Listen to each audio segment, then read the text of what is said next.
Assalamualaikum warahmatullahi wabarakatuh. Bismillahirrahmanirrahim. Alhamdulillahilladzi hadana lihadza wa ma kunna linahtadiya laula an hadanallah. Ashhadu an la ilaha illallah wahdahu la syarika lah wa ashhadu anna Muhammadan abduhu wa rasuluh. Allahumma salli ala Muhammad wa ala ali Muhammad kama sallaita ala Ibrahim wa ala ali Ibrahim wa barik ala Muhammad wa ala ali Muhammad kama barakta ala Ibrahim wa ala ali Ibrahim fil alamina innaka Hamidum Majid. Alhamdulillah, mari kita sama-sama mengemukakan kepujian kita kepada Allah Subhanahu wa taala atas limpahan nikmat yang Allah berikan kepada kita semua, terutama sekali nikmat kesedaran tentang keesaan Allah Subhanahu wa taala dan kepentingan untuk kita mengetahui, mendalami ilmu agama Islam supaya kita lebih dekat, lebih bertakarub pada Allah Subhanahu wa taala. Jadi seperti mana yang dimaklumkan, hari ini insya-Allah kita akan bincangkan satu topik fiqh Ramadan, yang di mana ia satu topik yang insya-Allah bila kita selalu dengarkan kataan fiqh ni, kita akan fikir tentang fiqhul islami dan sebagainya kan, syariah dan sebagainya. Tapi fiqh ni dalam erti kata bahasa Arab, pemahaman. Dan kalau cakap tentang topik fiqh Ramadan, pemahaman tentang Ramadan, satu perkara yang sangat luas, yang berkait dengan bagaimana kita menilai Ramadan, bagaimana kita menilai pengamalan dalam Ramadan, dan bagaimana kita menilai diri kita sebagai satu aspek, sebagai satu makhluk yang ingin melalui pembaikan, melalui satu proses tahsin dalam bulan Ramadan insya-Allah. Jadi hari ini kita bersama dengan dua ahli panel. Ahli panel tu dalam bahasa Melayu baku ahli panel. Jadi dua panelis lah, panelis sedap sikit cakap. Dua panelis iaitu Ustaz Khalid. Beliau merupakan imam eksekutif Masjid Muhajirin, graduan dari Madinah juga. Okey, semua graduan dari Madinah, Ustaz Okey, sebelah saya, di sebelah kiri saya Ustaz Muhammad Rizhan, graduan juga daripada Madinah dan sekarang mengejar PhD-nya di UIA, Ustaz. Ya. Jadi insya-Allah ustaz berdua ni, ustaz muda ni, saya macam tua pula taklah. Tak tua sangat. Jadi insya-Allah kita akan bincangkan perkara ni dalam kita menilai kesedaran kita terhadap bulan Ramadan. Hari ini semua orang saya tengok tak ramai yang pakai baju pink. Jadi hari ini kita hari untuk mengelakkan daripada pakai baju pink. Kalau muslimah tak kisah. Cuma i'tikad memakai pink tu kena terbetulkan. Jangan nak ikut setengah golongan. Kita ni dekat Singapura ni banyak masalah. Jadi insya-Allah betul, mungkinlah dengan menghadiri majlis-majlis ilmu ni macam-macam masalah dapat kita mungkin selesaikan insya-Allah dengan ilmu dan juga dengan akhlak dan dengan usaha kita untuk menyumbang kepada masyarakat Islam dan dakwah Islamiah. Sebagai permulaan insya-Allah kita akan memberi peluang pada Ustaz Muhammad Khalid untuk memberikan penjelasan yang sangat penting. Seperti mana dalam firman Allah SWT dalam surah Al-Baqarah ayat 183, A'udzubillahi minasyaitonirrajim. Kutiba ya ayyuhalladzina amanu kutiba alaikumusiyam kama kutiba alal ladzina min qablikum la'allakum tattaqun. Di mana kita telah ketahui maknanya bahawa Allah menyeru kepada orang-orang beriman yang menerangkan bahawa telah ditetapkan puasa, syariat puasa tu kepada kita semua seperti mana dia telah ditetapkan pada umat sebelum umat Nabi Muhammad sallallahu alaihi wasallam, dengan tujuan untuk kita menjadi orang-orang yang bertakwa. Satu aspek, satu tujuan yang penting untuk kita nilaikan dalam kita memasuki bulan Ramadan. Jadi dengan itu kita ingin minta Ustaz Khalid untuk kongsi dengan kita bagaimana perlu kita untuk menghayati tujuan takwa ni dan juga tentang kepentingan Ramadan. Mungkin Ustaz Khalid boleh kongsikan dengan kita. Tafadhal Ustaz. Bismillahirrahmanirrahim. Innal hamdalillah nahmaduhu wa nasta'inuhu wa nastaghfiruh wa na'udzu billahi min shururi anfusina wa min sayyiati a'malina may yahdihillahu fala mudilla lahu wa man yudlil fala hadiyalah. Wa asyhadu an la ilaha illallah wahdahu la syarika lah wa asyhadu anna Muhammadan 'abduhu wa rasuluh. Subhanaka la ilma lana illa ma 'allamtana innaka antal alimul hakim. Rabbi shrah li sadri wa yassir li amri wahlul 'uqdatam min lisani yafqahu qawli, amma ba'd. Assalamualaikum warahmatullahi wabarakatuh. Alhamdulillah, alhamdulillah kita panjat puji dan syukur kita kepada Allah Subhanahu wa taala yang mana dengan limpahan taufik dan inayahnya dapatlah kita berkumpul di dalam majlis yang penuh dengan barakah ini untuk sama-sama kita mendalami ilmu agama. Kita lihat pada malam hari ini, saya ditugaskan untuk membahaskan perihal fiqh Ramadan. Tapi saya lebih condong kepada satu kalimat yang mana ia merupakan satu kalimat yang general, satu kalimat yang umum, yang mana boleh menyentuhkan beberapa bab-bab yang lain juga. Maka diberikan dalam slide saya judul yang berbeza sedikit, iaitu sentuhan Ramadan, tapi tak lari daripada pembahasan kita. Termasuk di dalamnya fiqh Ramadan juga. Maka kita lihat apabila kita berbicarakan tentang Ramadan, maka kita akan mengaitkannya dengan satu ibadah, iaitu berpuasa. Maka haruslah kita bertanyakan kepada diri kita, kenapa kita berpuasa? Apakah tujuan kita berpuasa? Kerana pepatah Melayu mengatakan tak kenal maka tak cinta. Kalau kita tidak tahu kelebihan perkara tersebut, kita tidak tahu the merits of it, kita tak tahu apakah yang dapat kita raihkan daripada perkara tersebut, maka kita akan kurang dorongannya untuk melakukan perkara tersebut. Maka kita lihat mengapa kita berpuasa di dalam bulan Ramadan, maka tidak lain dan tidak bukan daripada firman Allah Subhanahu wa taala. Ya, ini seperti mana yang telah baru dibacakan oleh Al-Ustaz Azri kita, yang mana Allah berfirman di dalam Al-Quran, ya ayyuhalladzina amanu kutiba alaikumus siyamu kama kutiba alal ladzina min qablikum la'allakum tattaqun. Yang artinya, wahai orang-orang yang beriman, diwajibkan di atas kalian berpuasa seperti mana telah diwajibkan di atas umat-umat sebelum kalian, semoga kalian bertakwa. Jadi sebab pertama kita berpuasa adalah kerana ia merupakan perintah daripada Allah Subhanahu wa taala. Tidak lain dan tidak bukan kerana kita dituntut oleh Allah, maka kita melaksanakannya. Itu sebab yang pertama. Yang mana kalau kita lihat sebab yang kedua pula, kenapa kita berpuasa dan kenapa mungkin di antara syariat kita ni disuruh untuk berpuasa, maka kita akan mendapati ia merupakan amalan syariat yang lampau. Supaya kita ada connection dengan umat-umat yang terdahulu, bahawa ajaran yang dibawa oleh Nabi SAW ni bukan semuanya baru, tidak. Ajaran yang dibawa oleh Nabi-Nabi sebelum Nabi Muhammad SAW, Nabi Musa, Nabi Isa, Nabi Ibrahim, Nabi Idris, Nabi Nuh, Nabi Adam AS, semuanya merupakan membawa mesej yang sama. Tetapi mungkin hanya saja syariat dan bentuk itu berubah-ubah. Tapi mesejnya tetap sama, iaitu taatilah Allah dan taatilah Rasul yang ada ketika itu. Maka kita lihat dalam firman Allah, Allah berfirman, kama kutiba 'alal ladzina min qablikum, sebagaimana diwajibkan di atas umat-umat yang terdahulu. Menunjukkan ada berkesinambungan. Ada yang amalan-amalan walaupun dilakukan oleh Nabi-Nabi yang terdahulu, masih lagi dipraktikkan oleh Nabi Muhammad SAW dan diperintahkan untuk umatnya. Yang ketiga pula, kita melihat tujuan daripada kita berpuasa. Semuanya dapat dilihat dalam ayat yang sama. Surah Al-Baqarah ayat 183, yang mana Allah berfirman, la'allakum tattaqun.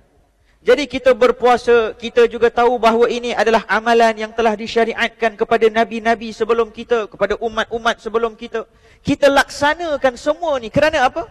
kerana semoga kita menjadi orang-orang yang bertakwa.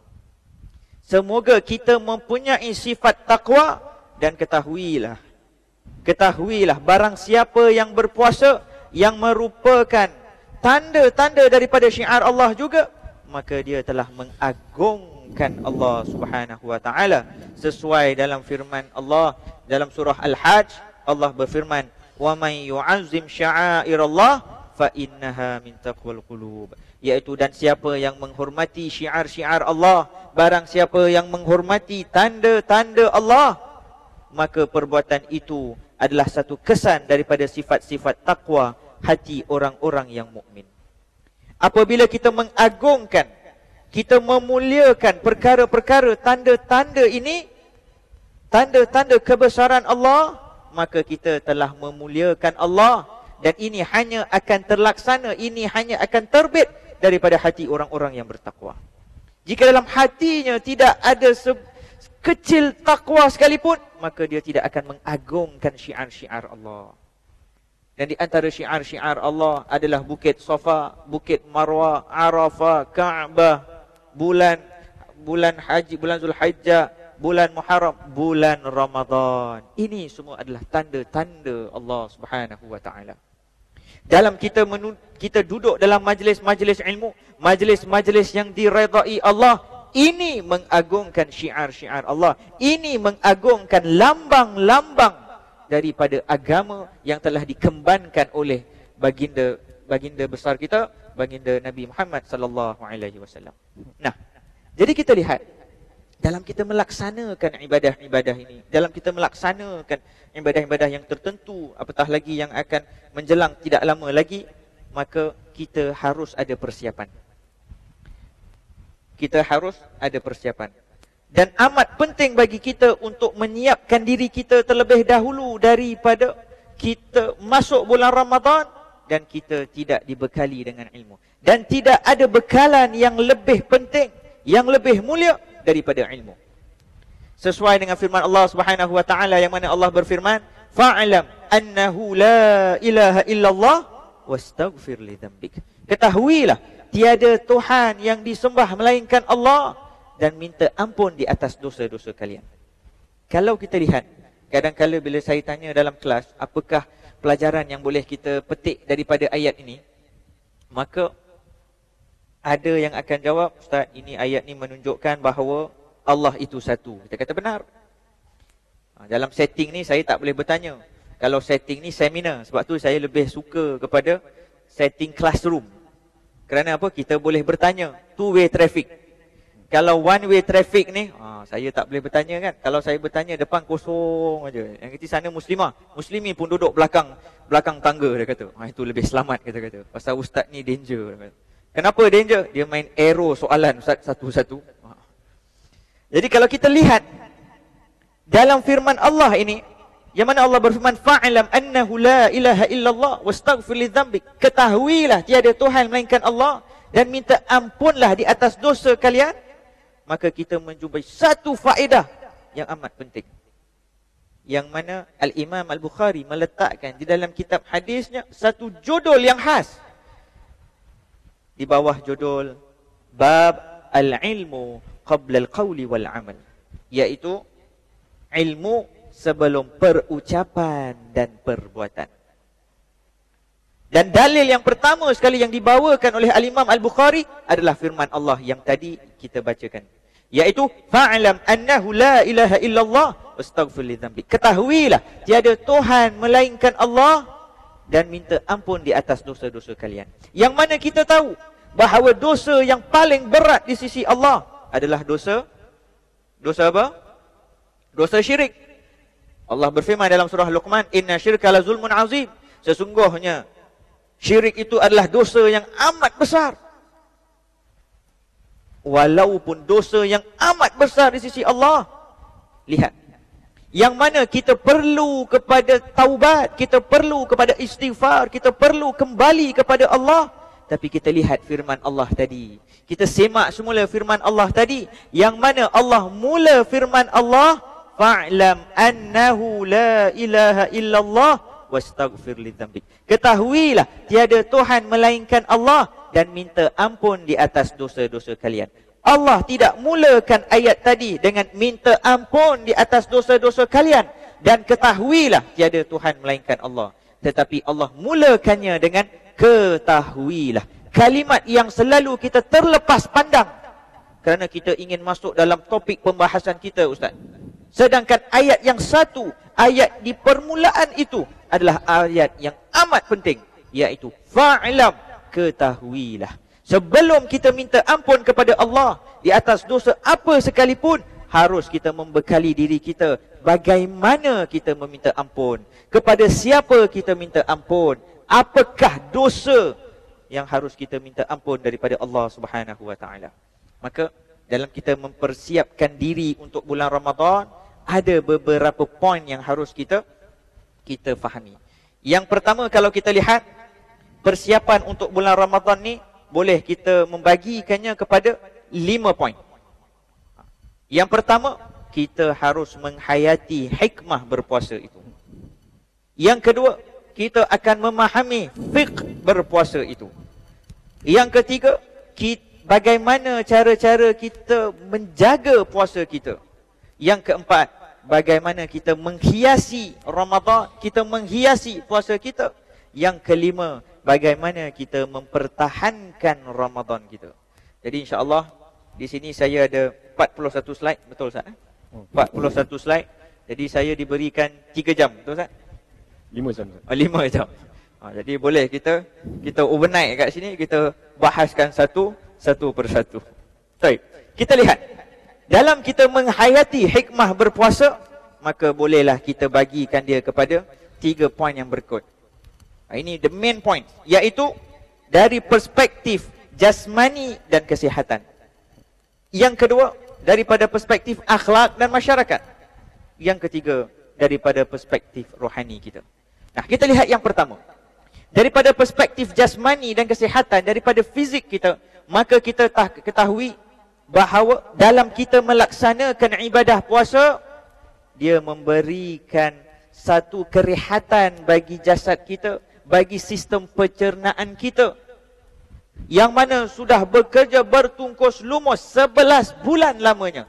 Apabila datang bulan Ramadan, 1 bulan Allah berikan dia off, Allah berikan dia peluang untuk rehat. Dan ini bukan suatu yang ajaib, kerana kalau kita lihat doktor-doktor, tabib-tabib yang terkenal, apabila kadang-kala diminta untuk remedi beberapa penyakit, maka dia akan kata, kamu tidak harus makan untuk beberapa jam, untuk 1 hari, dia kata. Kerana apa?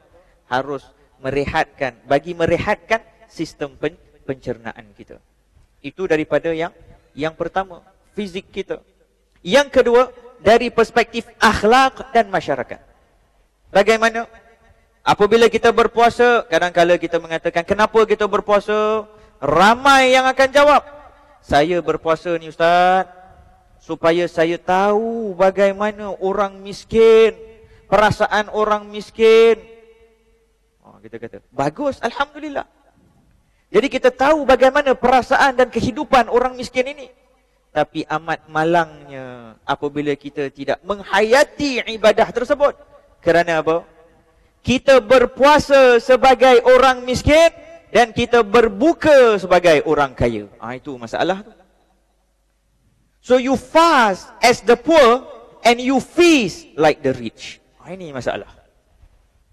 Bila dia berpuasa, lebih-lebih lagi pada hari pertama, hari kedua, ya Allah, bila dia masuk office tu, dia kata, boleh tak awak capaikan file tu? Dia kata, bukan saya tak nak capai, tapi saya ni sedang berpuasa. Dia kata, lemah kita tengok wajah dia, lesu kita kata, nak ambil file pun tak boleh. Dia kata, pasal apa? Puasa Ustaz. Bilik aircon, keadaan semua selesa. Dia kata, kerana saya puasa, saya lemah. Tetapi bila kita lihat 5.30, dia semakin segar, bugar dia. Nak pergi mana? Pasar Kilang. Kita tengok di sebelah kanan ada ayam, tangan kanan dia ada ayam, ada dendeng, ada wadi, ada putri salad, ada goreng pisang, ada apa. Sebelah kanan dia ada apa? Ada nasi nasi apa? Nasi ayam ada, nasi biryani ada, nasi apa nasi yang ada semua ada. Kita tanya, Masya Allah, banyaknya awak makan. Bukan untuk saya seorang Ustaz, untuk saya keluarga. Berapa dalam keluarga awak? Saya dan isteri Ustaz. Allah. Saya dan isteri, 2 tangan penuh tu makanan. Dia kata, jadi kita belum lagi menghayati tu. Iaitu apa? Bila kita kata we want to understand the plight of the poor, kita nak faham perasaan orang miskin tu, kita belum lagi menghayatinya. Kerana apa? Kita hanya menghayatinya untuk beberapa jam sahaja. Untuk 10 jam, 11 jam, 12 jam, itu saja. Setelah itu, kita lupakan orang miskin. Bukan artinya demikian. Maka gitu Ustaz, bila kita pergi Gelang lain kali, kita Ustaz kata tak boleh beli makan, tak boleh beli dendeng, tak boleh beli wadih, semua tak boleh beli. Buka puasa kena minum air putih dengan kurma je. Kerana apa? Nak ingat orang miskin, dia kata. Tak. Tapi bagaimana kita menghayati puasa kita itu? Dengan apa saja juadah yang kita ada, kita kongsikan bersama dengan teman kita. Tidak kira dengan jiran kita.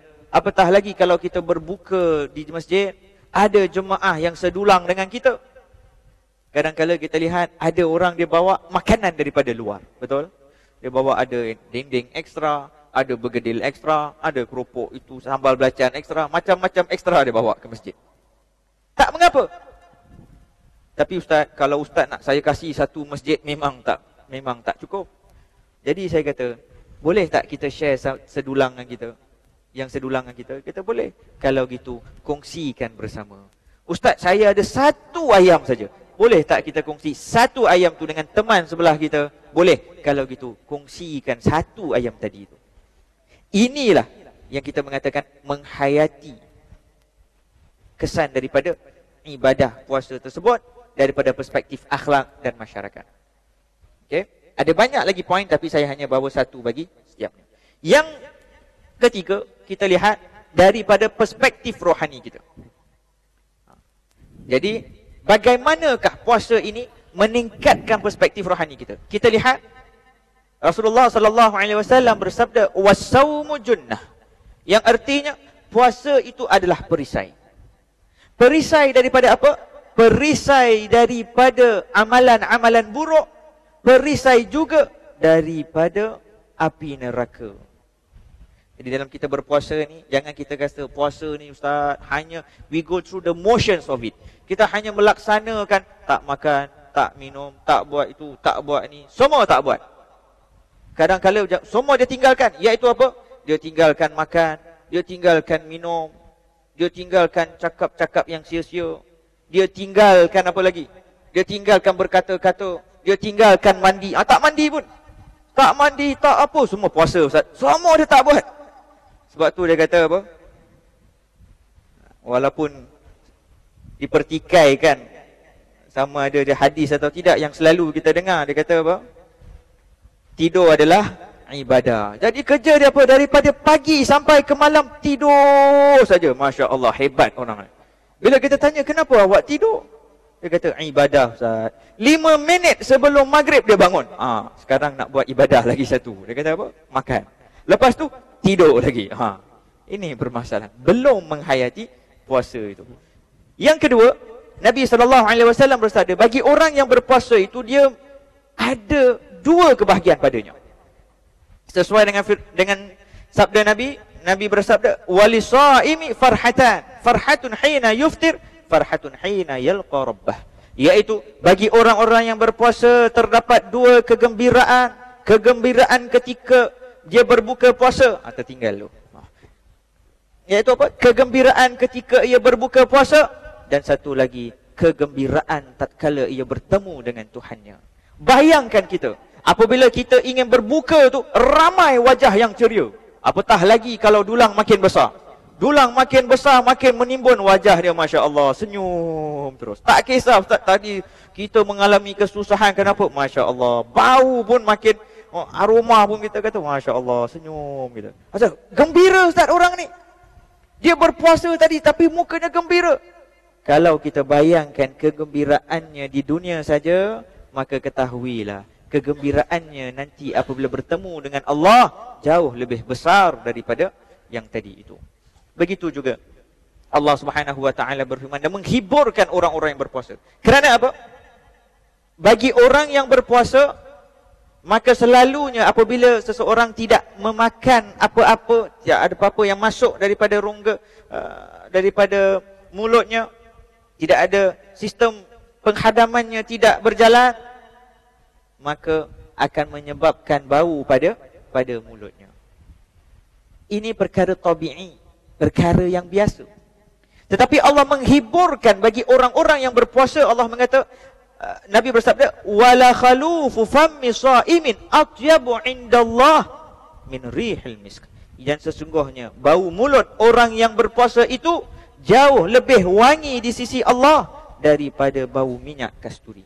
Allah beri hiburan kepada orang-orang yang sedang berpuasa. Jangan khawatir bau yang tadi. Kadang-kadang ada orang tak nak puasa. Dia kata apa? Saya ni customer service, Ustaz. Saya kena bertemu, saya kena berdepan dengan customer. Bagaimana saya ingin jual rumah, bagaimana saya ingin berdepan dengan customer saya, sedangkan bau mulut saya ni tidak enak. Allah kata, walaupun bila kamu berpuasa memang akan mengeluarkan bau yang tidak enak daripada mulut kamu, tapi bau itu harum di sisi Allah Subhanahu wa taala. Yang keempat, bagi orang yang berpuasa itu akan disediakan satu pintu syurga yang khas yang dinamakan Ar-Rayyan. Inna fil jannati babu yuqalu lahu Rayyan. Okey, yang artinya di syurga itu ada sebuah pintu yang dinamakan Rayyan. Dikatakan pada hari kiamat nanti, di manakah orang-orang yang berpuasa itu? Apakah kalian telah pergi ke pintu Rayyan? Barang siapa masuk melalui pintu itu tidak akan dahaga selamanya. Dan jika mereka telah masuk, pintu itu akan ditutup dan tidak ada seorang pun yang akan masuk selain daripada kalangan orang-orang yang berpuasa. Hadis riwayat Imam An-Nasa'i. Kita lihat kelebihan yang Allah berikan bagi orang-orang yang berpuasa. Begitu juga Allah Subhanahu wa taala berfirman di dalam hadis qudsi. Rasulullah memberitahukan kepada kita, kullu amali ibnu Adam yudha'afu hasana bi'ashri amthaliha ila 700 dhi'f ila ma syaa Allah. Yaqulu Allah illa as-sawm fa innahu li wa ana ajzi bih. Yad'u syahwatahu wa ta'amahu min ajli. Yang artinya setiap amalan anak Adam itu akan dibalaskan berlipat ganda. Dibalaskan 10 kali lipatnya sampai 700 kali kecuali puasa. Yang mana puasa itu adalah untuk diriku, yakni untuk Allah, dan akulah yang akan membalasnya. Dia meninggalkan nafsu, syahwat nafsunya, dan juga makanan demi diriku. Nah, kita lihat di dalam hadis ni satu pelajaran yang amat penting, iaitu apa?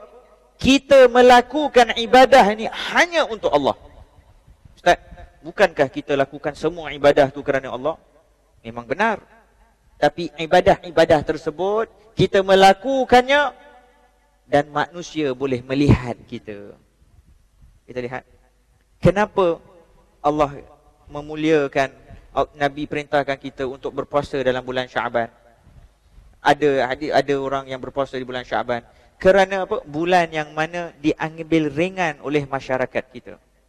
Bulan yang mana dilupai oleh banyak di kalangan masyarakat kita. Amalan yang mana apabila dia merupakan rahsia di antara kita dengan Allah, makin Allah memuliakannya dan Allah memberikan pahala yang lebih baginya. Kalau kita mempunyai teman rapat, kita kata, Ustaz, this is my best friend.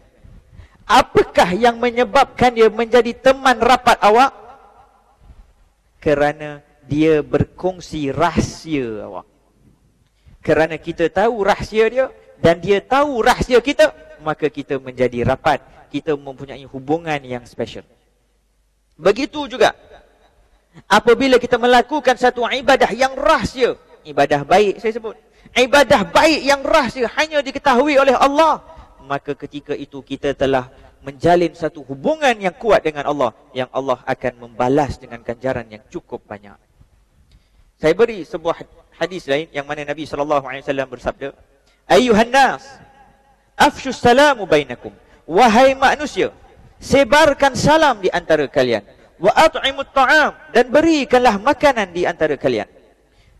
Wa sallu bil laili wan nasun niyam, Dan solatlah di waktu malam, tatkala manusia masih tidur. Kita lihat hadis ni. Nabi perintahkan kita yang pertama apa? Berikan salam di antara kalian. Yang kedua, berikan makanan di antara kalian. Yang ketiga, Nabi kata, dan solat malam. Boleh tak Nabi terus berhenti di sana? Wasallu bil laili. Boleh. Tapi Nabi tidak berhenti. Tapi bahkan Nabi sambung lagi. Nabi explain lagi. Nabi menjelaskan lagi. Iaitu apa? Wasallu bil laili wan nasun niyam. Dan solatlah di waktu malam, tatkala manusia masih tidur. Kerana apa? Rahsia antara kita dengan Allah. Tak ada orang lain yang tahu kecuali kita dan Allah. Tadkhulu jannata bisalam. Maka kamu akan masuk syurga dengan aman. Maka kita lihat, apabila kita berpuasa, tak ada orang yang tahu melainkan kita dengan Allah. Kadang-kadang kita lihat ustaz dia lemah, dia lesu, tapi dia tak puasa pun. Kerana apa? Dia pergi ke tandas, dia minum air. Kalau solat, kita dapat lihat 10 minit dia dengan kita. Dia takbir, dia rukuk, dia salam, lepas tu selesai. Kalau dia keluarkan zakat, kita dapat lihat dia keluarkan zakat. Dengan haji, kita dapat lihat dia pergi haji dengan kita. Tapi bila dia puasa, sebentar saja dia boleh batalkan puasanya dan kita tidak tahu. Dia pergi ke tandas, konon nak angkat wuduk dan dia batalkan, dia minum air di dalam. Kita tahu tak? Kita tak tahu. Disebabkan itu Allah berikan pahala yang banyak.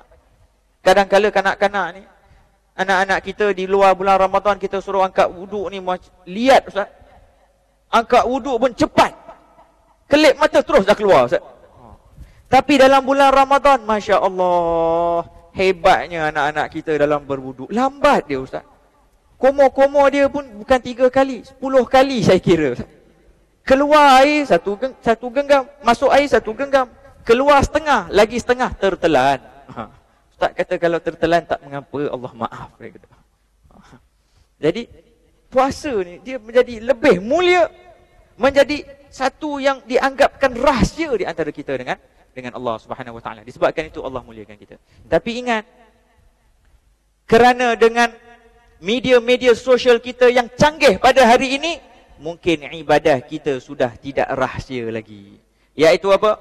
Dengan lelaman-lelaman sosial yang berbagai jenisnya, yang mana ada Twitter dia, yang mana ada Facebook dia, yang mana ada Telegram, yang dulu Telegram, sekarang hidup balik Telegram, saya pun tak tahu, WhatsAppnya dan sebagainya. Maka dia akan petik gambar dulang tu yang dia nak makan tu. Dia kata, hidangan atau juadah berbuka puasa di Masjid Muhajirin. Dia kata, line yang beratur di masjid Taqwa untuk berbuka puasa. Dia beritahukan kepada alam, iaitu apa? Saya sedang berpuasa.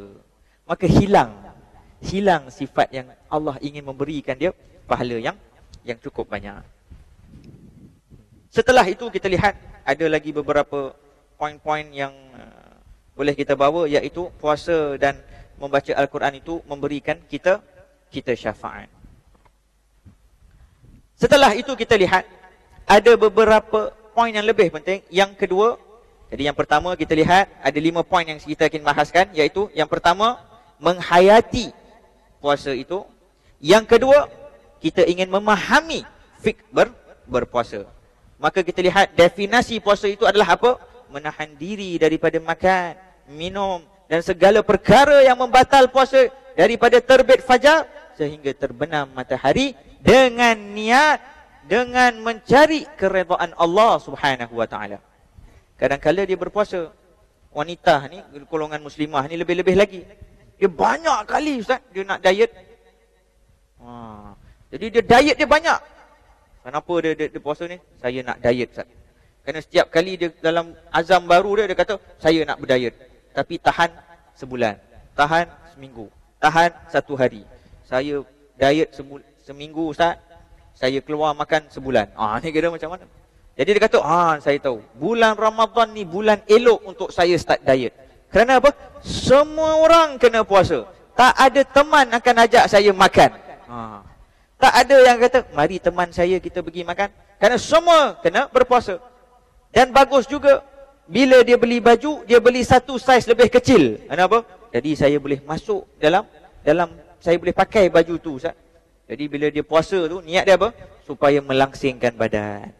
Sedangkan berpuasa itu, niat dia adalah untuk mencapai keredaan Allah Subhanahu wa taala. Jadi dalam kita membekali diri kita dengan ilmu ni, harus kita tahu apakah syarat-syarat puasa, apakah rukun-rukun puasa, dan apakah perkara-perkara yang membatalkan puasa, apa yang tidak membatalkan puasa. Jadi ini termasuk bagaimana kita memahami fik puasa kita. Saya tidak akan membahaskan ni kerana kalau nak bahaskan memang betul 3 jam nanti. Jadi setelah itu kita lihat bagaimana kita menjaga puasa kita. Kadang-kadang kita melihat seseorang itu menjaga puasa dengan hanya menahan diri daripada makan dan minum. Sedangkan kalau kita menjaga puasa kita, kita harus menjaga sunnah-sunnahnya. Begitu juga kita harus menjaga diri kita daripada perkara-perkara yang dapat mengurangkan pahala puasa kita. Seperti mana Nabi SAW bersabda, wa rubba sha'imin laisa lahu min siyamihi illa ju' wa rubba qa'imin laisa lahu min qiyamihi illa sahar.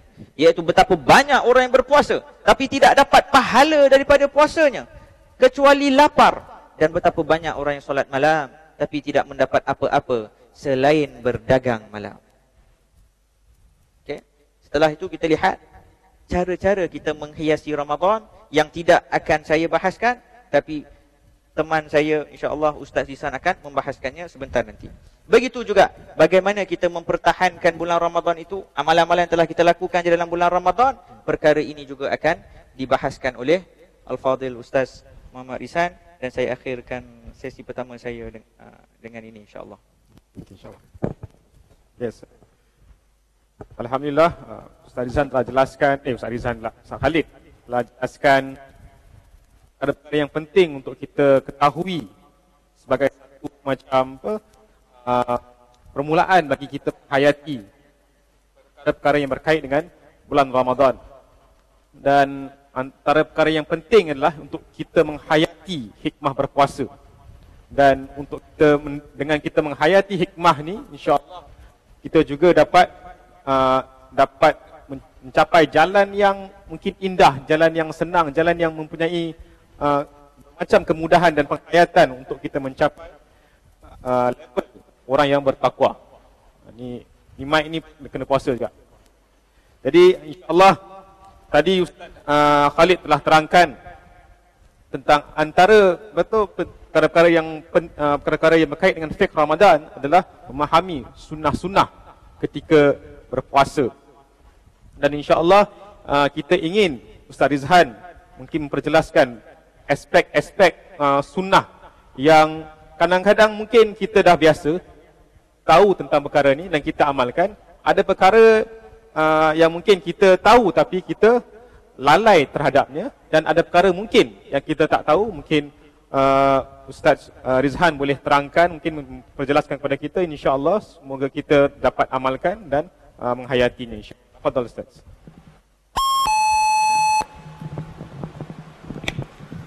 A'udzu billahi minasyaitonir rajim. Bismillahirrahmanirrahim. Alhamdulillahirabbil alamin. Allahumma shalli wa sallim ala nabiyyina Muhammad wa ala alihi wa sahbihi ajmain. Qala rabbi shrah li sadri wa yassir li amri wahlul 'uqdatam min lisani yafqahu qawli. Awalan, para ibu dan ayah yang saya cintai, kakak-kakak, makcik-makcik, pakcik-pakcik, adik-adik yang saya kasihi, pertama dan utama, terimalah salam ukhuwah daripada saya. Uhayyikum bitahiyatil Islam, uhayyikum bitahiyatil Islam, tahiyatan min indillah, mubarakatan thayyibatan. Assalamualaikum warahmatullahi wabarakatuh. Saya lihat bila Ustaz Khalid ada slide, rasa macam kerdil pula. Saya ada satu paper je kat depan ni. Tapi sebagai untuk menjawab soalan tadi yang diajukan oleh Al-Fadhil Ustaz Azri, saya nak bawa satu cerita. Cerita ini pernah berlaku ketika mana saya berada di kota Rasul sallallahu alaihi wasallam 2 minggu sebelum saya pulang ke tanah air. Jadi waktu tu dah habis dah settle nak balik. Jadi saya pergi mana? 2 minggu? Madinah, apa yang ada? Kat situ-situ juga. Maka saya duduk dekat Masjid Qiblatain. Masjid 2 kiblat. Dekat dengan Jarir Bookstore. Tak tahu masih ada ke tak ada. Saya rasa ada lagi. Masjid Qiblatain, peristiwa yang mana bertukarnya kiblat. Maka tengah tunggu solat Isyak, tengah duduk satu corner, saya terlihat ada seorang jemaah India membawa 2 anaknya. Dia masuk daripada pintu masuk Masjid Qiblatain, dia berbual beberapa perkataan, saya tak dengar di jauh, berbual beberapa perkataan dengan pengawal masjid tersebut. Lalu apa yang dia lakukan adalah dia pergi dekat belakang masjid. Dalam dewan solat, tapi bukan sebelah depan, dekat sebelah belakang. Dia hadap belakang masjid, dia angkat takbir. Allah. Tapi belum habis akbar dia. Tiba-tiba ada pintu kecil dekat belakang tu, ada 2 orang Arab masuk daripada pintu kecil tersebut. Daripada jauh saya lihat orang Arab tersebut tegur jemaah India ni. Walaupun saya tak dengar daripada jauh, macam tapi daripada dia punya gaya tu agak-agak dia kata, apa ni kau lakukan? Kiblat dekat sana. Kenapa solat ke arah belakang? Walaupun kita tahu peristiwa tukar kiblat, barangkali dia nak ambil berkat menghadap solat ke arah Palestin dan bukan ke arah Masjidil Haram. Maka apa yang dilakukan setelah ditegur oleh 2 orang Arab tersebut? Saya ingatkan dia nak hadap ke kiblat lalu mendirikan solat. Tapi apa yang beliau lakukan adalah beliau terus keluar daripada masjid. Bila saya lihat peristiwa ini, saya teringat 2 perkara yang disebutkan oleh para alim ulama kita. Ada 2 syarat yang mana 2 syarat ini adalah penting bagi amalan kita diterima oleh Allah Subhanahu wa taala. Pertama adalah keikhlasan. Kedua adalah apa yang kita lakukan bertepatan dengan ajaran Rasul sallallahu alaihi wasallam. Kita ikhlas macam mana pun tuan-tuan dan puan-puan sekalian, tapi kalau sekiranya apa yang kita amalkan, kita solat towards Palestin pada saat ini, maka dia tidak akan diterima oleh Allah Subhanahu wa taala. Dalam masa yang sama juga, amalan zahir kita kalau bertepatan dengan ajaran Rasul sallallahu alaihi wasallam secara zahir, tetapi secara hatinya tidak ada keikhlasan kepada Allah Subhanahu wa taala, amalan tersebut juga tidak diterima oleh Allah Subhanahu wa taala.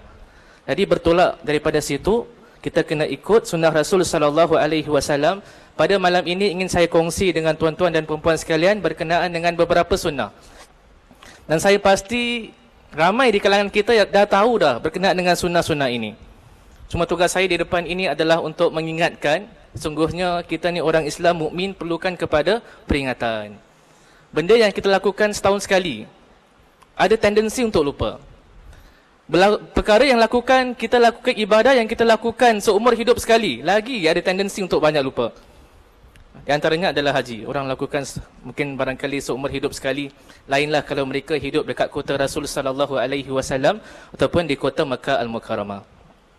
Jawapan saya pendek, tapi bukanlah 5 minit tuan-tuan, dan bukan juga 3 jam. Jawapan saya nak ringkaskan kepada 4S. Saya suka guna akronim.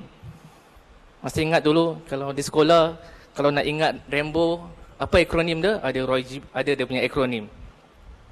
Kita pergi nak tawaf kat Kaabah. Ustaz ni rukun apa ni? Mana rukun Iraqi? Senang gunakan akronim. Saya ada akronim saya gunakan HISY. HISY. Every time saya pergi ke Kaabah, saya tahu ni tak salah punya. HISY. Hajar Aswad, Iraqi, Syami dengan Yamani. Jadi kebanyakan perkara kalau mudah nak hafal kita gunakan, ini adalah cara peribadi saya gunakan singkatan. Jadi untuk jawab soalan ini pun saya gunakan singkatan 4S. Tapi tuan-tuan dengan puan-puan jangan balik ingat 4S je, tapi tak tahu apa 4S tersebut. Apakah 4S tersebut? Pertama adalah kita sahur, itu semua kita tahu. Yang kedua, sebelum saya jelaskan secara detail, kedua adalah segera berpuasa. Itu pun kita tahu. Ini ada satu peristiwa yang saya nak kongsi dengan tuan-tuan dan puan-puan sekalian. Ketiga adalah solat malam, dan ia merangkumi apa juga amalan ibadah yang kita lakukan. Boleh jadi sedekah dan seumpamanya. Kita banyakkan amalan kita. Dan S keempat adalah kita bersungguh-sungguh, tak boleh tak S dah. Sungguh-sungguh dalam mencari malam Lailatul Qadar. Jadi saya akan bahas dengan secara detail, terperinci lebih sedikit berkenaan dengan S yang pertama, iaitu sahur. Hadis yang selalu kita dengar, kita baca dalam kitab-kitab fikih, yang mana Nabi SAW pernah bersabda dalam sepotong hadis yang disepakati oleh Al-Imam Bukhari wal Muslim rahimahullahu ta'ala. Nabi SAW bersabda, tasahharu fa inna fis sahur barakah. Bersahurlah kerana sesungguhnya pada sahur itu ada keberkatan. Kita orang Melayu suka guna perkataan berkat. Bagi orang kahwin walimah berkat. Tapi saya nak tanya kepada tuan-tuan dan puan-puan, boleh tanya tak? Ini bukan kelas sesi. Ma makna barakah? Ma makna barakah? Berkat. Orang tanya, Ustaz, berkat tu apa? Lughatan, daripada suluk bahasa. Kerana kita ni dalam bahasa Melayu banyak pinjam daripada bahasa Arab. Hatta perkataan bahasa Inggeris pun banyak yang pinjam daripada bahasa Arab. Contoh macam Admiral. Kita ada salah seorang Admiral Muslim, Admiral Cheng He. Kalau saya sebut betul tu, pronounce dia punya nama dia. Admiral datang daripada perkataan apa? Amirul Bahr. Amir adalah ketua, Al-Bahr adalah laut, ketua laut. Kalau kita belajar berkenaan dengan the etymology, asal usul kata. Kalau tuan-tuan dan puan-puan tak percaya, cuba sekarang ni sebut Amirul Bahr 10 kali cepat-cepat. Amirul Bahr, Amirul Bahr, Amirul Bahr, Emiral. Kan dia ada punya etymology tu, kita boleh kesan. Tapi memang betul, saya tak tipu. Amirul Bahr, Admiral datang daripada perkataan Amirul Bahr. Maka barakah yang dimaksudkan oleh para ulama kita adalah ziyadatun fil khair, iaitu penambahan di dalam kebaikan. Jadi Nabi SAW dalam hadis ini Nabi emphasize yang ada keberkatan, ada kebaikan dalam kita bersahur.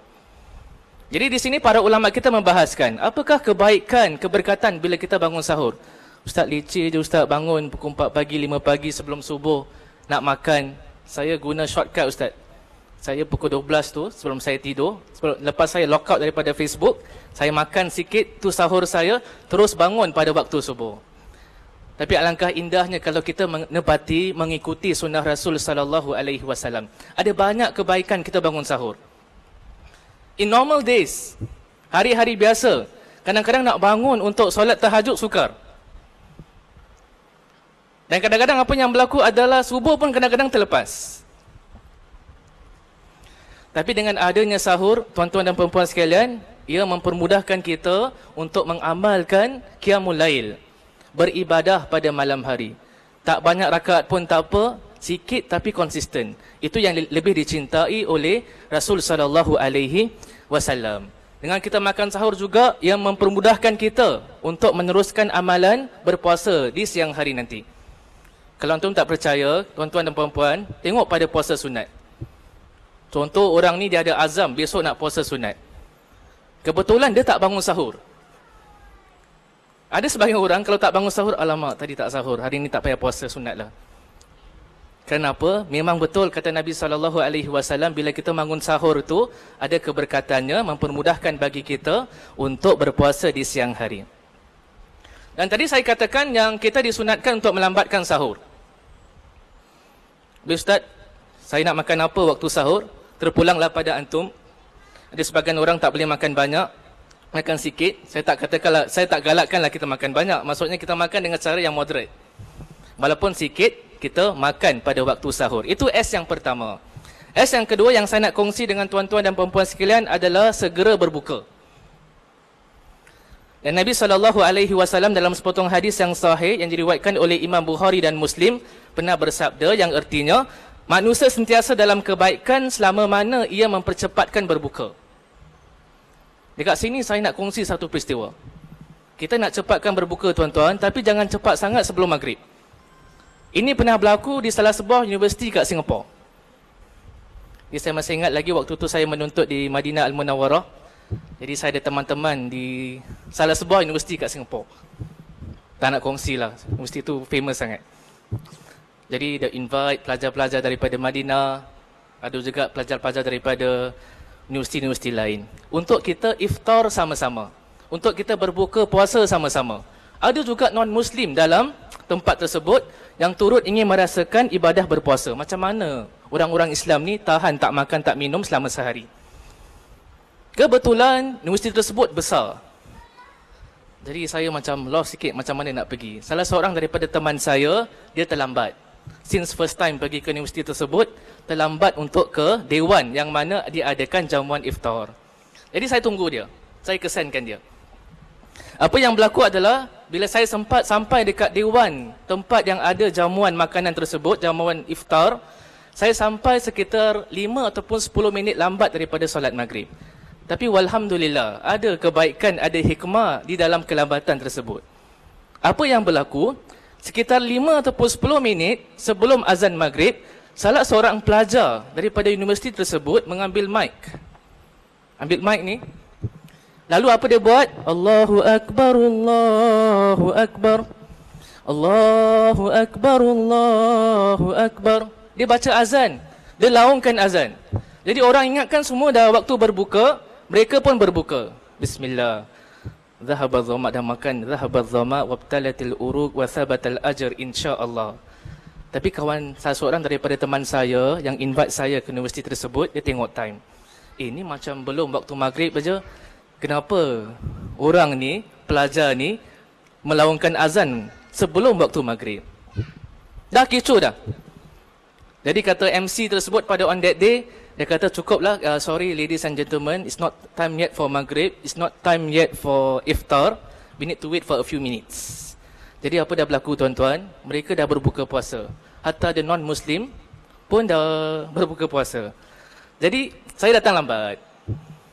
Saya datang lambat dengan salah seorang teman saya sampai kat situ. The first thing yang teman saya kata, An, kita kena minta fatwa ni daripada kau. Fatwa apa? Orang semua dah buka puasa. Few minutes sebelum azan maghrib. Jadi pertanyaan dia adalah, adakah puasa pada hari tersebut bagi golongan yang dewan ni semua ramai ni, adakah sah ataupun tidak sah? Maka dalam hal ini susah ni nak bagi fatwa, tapi saya teringat salah seorang masyayikh yang mana beliau menukil sepotong hadis dalam Sahih Al-Bukhari, yang mana satu ketika para sahabat Nabi SAW mereka ingatkan matahari telah terbenam. Mereka ingatkan telah masuk waktu maghrib. Maka mereka pun berbuka. Apa yang berlaku adalah sebenarnya ada awan yang cover, block the sun. Sebenarnya matahari belum terbenam. Ketika dah makan, dah iftar, awan tersebut bergerak. Mereka lihat matahari. Ini bukan macam cerita Teletubbies tuan-tuan. Kan ada yang matahari terbit ataupun matahari terbenam. Awan tu dia bergerak, ada matahari. Maka dalam sebahagian riwayat kata para ulama kita, yang Nabi SAW tidak mewajibkan golongan para sahabat pada ketika itu untuk tidak mewajibkan untuk mengqadakkan puasa mereka. Based on this hadis, ada sebahagian di kalangan para ulama yang berpandangan kalau seseorang itu terbuka puasa, dia ingatkan dah matahari dah terbenam, dah sampai waktu maghrib, tapi sebenarnya belum, maka puasanya adalah tetap sah pada hari tersebut. Saya acknowledge juga ada perbezaan pandangan di dalam isu ini. Itu S yang kedua, kita segera berbuka. Dan di antara doa yang disunatkan kita baca, disebutkan oleh Al-Imam Ibn Hajar Al-Asqalani rahimahullah dalam kitabnya, kitab takhrij yang terkenal, Talkhisul Habir, yang mana beliau menukil kata-kata Imam Daruqutni rahimahullah yang mengatakan hadis ini adalah hasan. Di antaranya adalah kita membaca ketika iftar tu, zahabal dhama wabtalatil uruq wa thabatal ajr insya-Allah. Apa maksudnya? Zahabal dhama, telah hilang haus. Wabtalatil uruq, telah basah urat-urat di leher ni. Wa thabatal ajr, dan telah tetap pahala ataupun ganjaran insya-Allah. Di sini timbul satu persoalan. Ustaz, nak baca doa ni sebelum berbuka ke selepas berbuka? Kalau saya baca sebelum berbuka macam tak masuk akal Ustaz. Urat-urat belum lagi basah, masih tengah haus ni. Sebab itu sebahagian di kalangan para ulama, bila mereka lihat kepada teks hadis ini, Nabi SAW sebut wabtalatil uruq, telah basah urat-urat kat leher ini. Barangkali pandangan yang lebih dekat hampir kepada kebenaran dalam isu ini adalah dibaca doa tersebut setelah kita berbuka. Itu S yang kedua. Tapi Ustaz, yang doa Allahumma laka sumtu, maka saya acknowledge ada hadis tersebut. Hadis tersebut statusnya adalah mursal. Dan bagi mereka yang mendalami ilmu hadis, antum tahu yang para ulama kita silam dan kini berbeza pandangan dalam penerimaan hadis mursal. Bagi mereka yang menerima hadis mursal, mereka terima hadis tersebut. Bagi sebagian ulama hadis yang tak terima hadis mursal, mereka tak terima hadis tersebut. Ini ada pembahasan yang secara detail yang boleh kita rujuk ke dalam kitab-kitab mustalah hadis ataupun ulum hadis. Itu S yang kedua, iaitu segera berbuka. S yang ketiga adalah kita melakukan solat malam ataupun yang lebih dikenali pada bulan Ramadan sebagai solat tarawih. Ma makna tarawih? Tarawih maksudnya adalah berehat-rehat. Ustaz, tak rehat pun saya solat bawah blok 20 rakaat, imam solat macam ekspres. Waladdallin, amin. Belum habis, baru beberapa saat dah rukuk. Belum sempat kejar rukuk dah iktidal. Tiba-tiba dah Assalamualaikum warahmatullahi, Assalamualaikum warahmatullahi. Kadang-kadang berlaku macam itu. Ada orang suka, Ustaz sekejap ni habis, pukul 9 dah habis, lepas tu balik boleh tengok SEA Games contoh. Kenapa dinamakan solat tarawih berehat-rehat? Di antara sebahagian di kalangan para ulama kita pernah berkata ataupun berpendapat, pada zaman lampau, especially pada zaman Imam Malik rahimahullah dan sebelumnya, di kota Mekah Al-Mukarramah, kalau kita kat Singapura ni ataupun di negara-negara lain, kita duduk gaduh 8 rakaat ke 20 rakaat. Pada zaman Imam Malik rahimahullah dilakukan 36 rakaat. Pada zaman Imam Malik rahimahullah di kota Madinah Al-Munawwarah melakukan 36 rakaat. Ustaz, macam mana boleh 36 rakaat? Kerana di kota Mekah Al-Mukarramah pada ketika itu, setiap 4 rakaat yang dilakukan oleh orang-orang Muslim tarawih, mereka akan tawaf sekeliling Kaabah 7 orang. After another 4 rakaat, mereka tawaf. After another 4 rakaat, mereka tawaf. After 4 rakaat, tawaf. Maka jadilah 20 rakaat.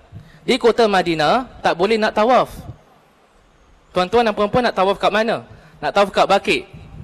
Itu bukan satu perkara yang disyariatkan. Walaupun saya kenal ada sebagian orang, mereka tawaf sekitar makam Nabi SAW. Pernah diceritakan oleh sebagian masyayikh saya di kota Rasul SAW, ada sebagian individu, mereka bila beri salam dekat Nabi SAW, jadi ada penjaga kat depan tu, dia nampak, ni satu round. Lepas tu nampak another round. Nampak lagi sekali. Maka Syekh ni tegur, anta, apa yang dilakukan? Apa kata orang ni? Tunggu, saya ada lagi satu round. Dalam erti kata yang lain, apa yang dia buat? Dia tawaf di sekeliling makam Nabi SAW, satu perkara yang tidak disyariatkan. Orang-orang kat Madinah tak boleh nak tawaf. Jadi apa yang mereka lakukan sebagai ganti kepada tawaf yang dilakukan oleh orang-orang di kota Mekah Al-Mukarramah, mereka tambah lagi beberapa rakaat. 4 rakaat sampailah menjadi altogether 36 rakaat. Ustaz, apakah yang dilakukan oleh golongan sedemikian? Adakah bercanggah dengan hadis Nabi SAW? Adakah bercanggah dengan sunnah Rasul SAW? Maka saya katakan tidak. Solat tarawih ni, tuan-tuan dan puan-puan sekalian, dia tak ada limit. Apa dalilnya? Dalilnya adalah hadis Nabi SAW, Salatul laili mathna. Kita ingat hadis Nabi ma makna sunnah? Apa itu sunnah Rasul SAW? Aqwalun Nabi SAW, percakapan Nabi SAW, af'aluhu, perbuatannya, wa taqriratuhu, his approval, wa sifatuhu, dan sifatnya, khalqiyah wal khuluqiyah, baik daripada sudut sifat peribadi, ciri-ciri peribadi, dan juga daripada sudut akhlak Nabi SAW. Dan di antara sunnah Rasul SAW adalah kata-kata beliau, Salatul laili mathna. Solat malam dilakukan 2 rakaat. Jadi kalau nak lakukan 8 rakaat, falyatafaddal. Sebagai masjid di Singapura lakukan 20 rakaat, falyatafaddal. Ada sebagian masjid kat Singapura saya tahu dia buat 10 rakaat. Ini macam ganjil sikit. Tapi ada juga dilakukan falyatafaddal. Tapi saya lihat secara rata kat Singapura ni, at least mesti nak lakukan 8 rakaat. Kalau tak lakukan 8 rakaat, seolah-olah macam tak komplit pada malam tersebut kita mendirikan solatut tarawih. Dan bila kita melakukan ataupun mendirikan solat malam qiyamul lail, tuan-tuan dan puan-puan sekalian, janganlah kita lupa berdoa kepada Allah Subhanahu Wa Taala. Kadang-kadang manusia ni dia pandang lekeh kepada doa. He look at his effort, dia lihat kepada usaha dia tersendiri, tapi dia lupa kepada doa. Ada sebagian perkara tuan-tuan, effort tak jalan, doa jalan. Ini pernah berlaku kepada salah seorang pakcik saya. Sakit di ICU, koma. Kata doktor, lagi berapa hari barangkali akan meninggal dunia. Jadi apa yang dilakukan? Makcik saya pun panggil saudara mara. Doktor kata barangkali pakcik ni lagi berapa hari akan meninggal dunia. Tapi apa yang berlaku? Makcik saya ni kata kat pakcik saya, dia kata, abang, kalau abang nak pergi, pergilah. So dia cakap kat telinga dekat ICU, abang kalau nak pergi, pergilah. Apa yang berlaku pada ketika itu? Tiba-tiba tuan-tuan, apa mesin dia panggil tu tuan-tuan? Yang ada line tu. Jadi dia menunjukkan there's no signs of kehidupan. Bila perkara tersebut berlaku, doktor pun datang cuba nak tolong pakcik saya. Bila dilakukan bantuan tersebut, pakcik saya sedar. dan dia ada penyakit dalam badan dia, lama kelamaan, slowly, penyakit tersebut hilang. Tuan-tuan, kadang-kadang dengan usaha manusia, ubat doktor tak boleh lakukan apa-apa, tapi dengan doa seorang hamba kepada Allah Subhanahu Wa Taala, dia boleh menukar macam miracle tu. Sebab tu ada hadis Nabi SAW, Innallaha hayyun karimun. Allah Subhanahu Wa Taala yang maha hidup, yang maha pemurah, rasa malu apabila seorang hamba menadahkan kedua tangannya kepada Allah Subhanahu Wa Taala meminta sesuatu, Allah Subhanahu Wa Taala merasa malu tidak mengabulkan permintaan tersebut. Jadi itu adalah tugas kita untuk berdoa kepada Allah Subhanahu Wa Taala. Itu S yang ketiga. Jadi bila kita solat malam, kita berdoa kepada Allah Subhanahu Wa Taala. Yang keempat adalah kita sungguh-sungguh mencari malam Lailatul Qadar. Kata Al-Imam Ibn Hajar Al-Asqalani rahimahullah, ulama kita berbeza pandangan berkenaan dengan malam Lailatul Qadar kepada 46 kaul. 46 pandangan. Ustaz, bila nak game Ustaz? Nak kaji dalil satu-satu. Nak rod ni, nak sanggah ni, bila nak game? Yang pentingnya, wallahu ta'ala alam, barangkali pandangan yang lebih hampir kepada kebenaran adalah ia jatuh pada salah satu 10 malam yang terakhir. Sebagaimana yang kita tahu, selalu kita dengar dalam ceramah dan juga syarahan. Jadi di antara sunnah Rasul SAW yang diajarkan oleh Nabi SAW kepada salah seorang isterinya, kalau kita tahu yang kita bertemu dengan malam Lailatul Qadar, apakah yang akan kita baca doa? Allahumma innaka afuwun tuhibbul afwa fa'fu anni. Itu kalau satu orang. Kalau kita baca untuk ramai, Allahumma innaka afuwun tuhibbul afwa fa'fu anna. Yang artinya, Allahumma innaka afuwun, wahai Allah Subhanahu Wa Taala, ya Allah, innaka afuwun. Sesungguhnya kamu adalah maha pengampun, tuhibbul afwa, suka kepada pengampunan, maka ampunkanlah aku. Jadi saya tak nak panjangkan lagi. Jadi apakah 4S tersebut yang boleh kita recap semula? Pertama adalah kita sahur, kedua adalah segera berbuka, ketiga adalah kita solat malam, dan keempat adalah kita bersungguh-sungguh dalam mencari malam Lailatul Qadar. Saya berpada setakat di sini. Alhamdulillah, terima kasih Ustaz Rizhan atas perkongsian sunnah dengan akronim 4S. Jadi insya-Allah saya tak nak saya rasa jelas telah dikongsikan oleh Ustaz Rizhan tentang sunnah-sunnah yang perlu kita laksanakan dalam bulan puasa. Cuma insya-Allah setelah dikongsikan tentang sunnah-sunnah yang biasanya kita kena take note dan kita amalkan dalam bulan puasa ni, kita minta juga untuk Ustaz Muhammad Khalid untuk terangkan mungkin dengan 4S juga. Tak ada 4S, tapi tentang perkara-perkara yang mungkin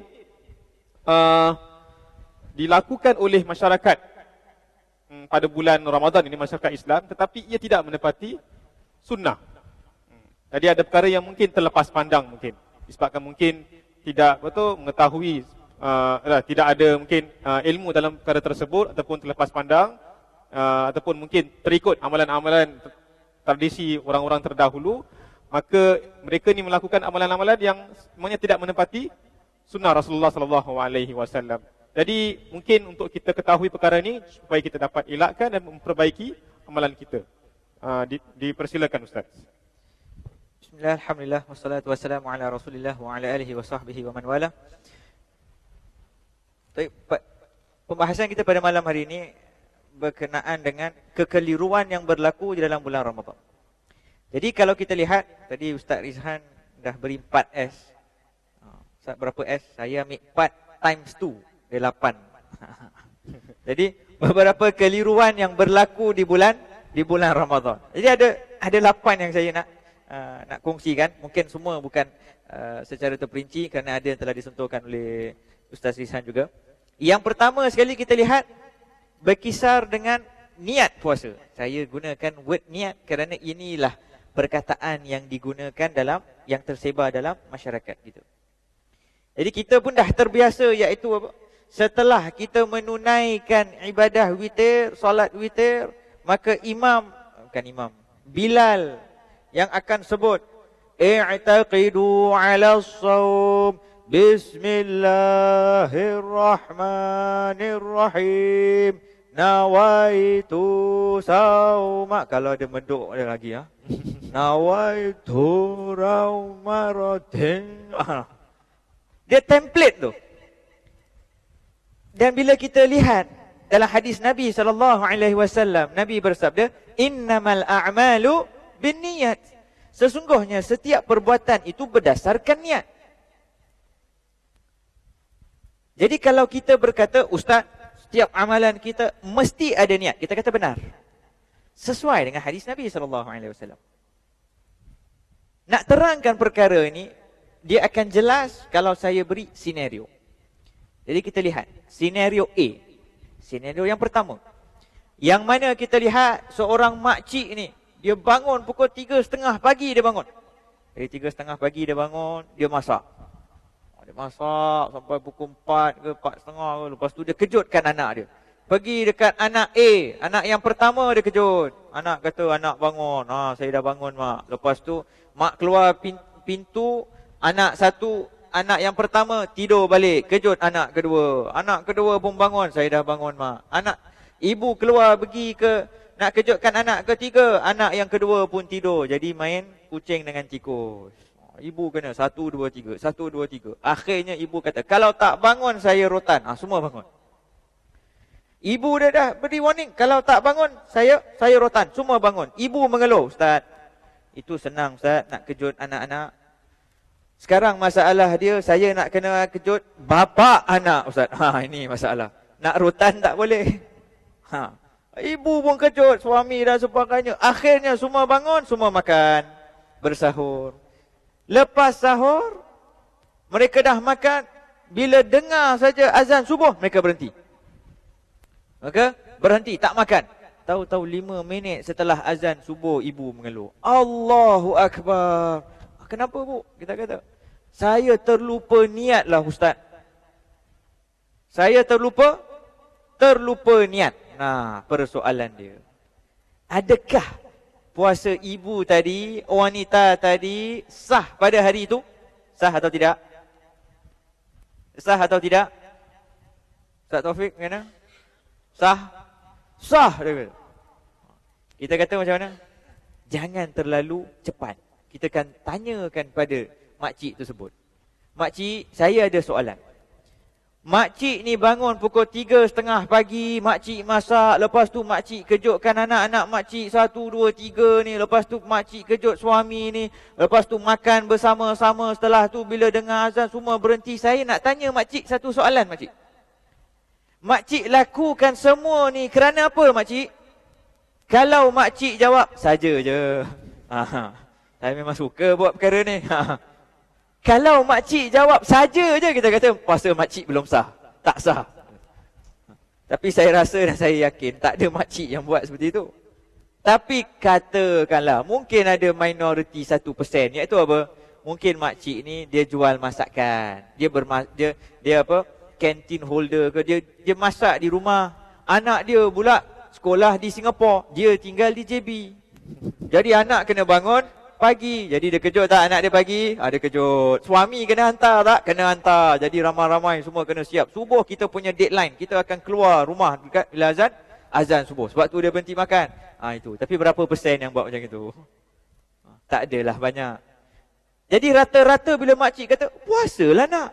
Apa lagi yang saya buat? Takkan pagi-pagi makcik nak makan breakfast. Kalau gitu makcik dah berpuasa. Makcik dah niat. Kerana bila dia masak tadi saja, dia dah kata, ini untuk sahur. Kerana apa? Nak berpuasa. Nampak? Jadi, niat dia sudah ada niat. Kerana niat tempatnya di mana? Niat di dalam hati. Niat itu tempatnya di dalam hati. Nah, kita bawa senario yang kedua. Tadi senario A. Sekarang senario B. Senario B, makcik yang sama juga. Hari berikut dia buat lagi benda tu. Dia siapkan apa, dia kejutkan anak dia. Semua dah. Tahu-tahu dia tengah makan sahur. Sahur pun habis, dia berhenti. 5 minit sebelum azan subuh dia kata, alamak Ustaz, saya terlupa niat. Dia pun nawaitu sahur. Ustaz, kenapa kena suara macam itu? Tak tu, template dia macam itu juga. Dia punya suara rata-rata semua masjid, suara dia macam itu. Nawaitu. Dia pun makcik pun nawaitu.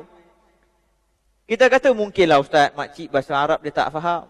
Lepas itu kita rata-rata di masjid Singapura kita akan ucapkan dalam bahasa Melayu, betul tak? Kita kata, sahaja aku berpuasa pada esok hari dalam bulan Ramadan. Kita kata, makcik pada hari ini cik lagi 5 minit. Pada esok hari makcik lagi 1 minit. Pada esok hari makcik dah azan. Pada esok hari. Kenapa dia tak tukar? Template tak boleh tukar ustaz.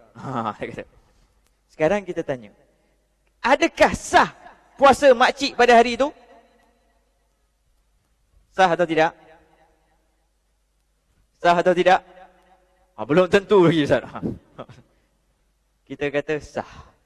Kenapa? Kerana niatnya itu adalah untuk hari ini, sedangkan lafaznya adalah untuk hari berikut.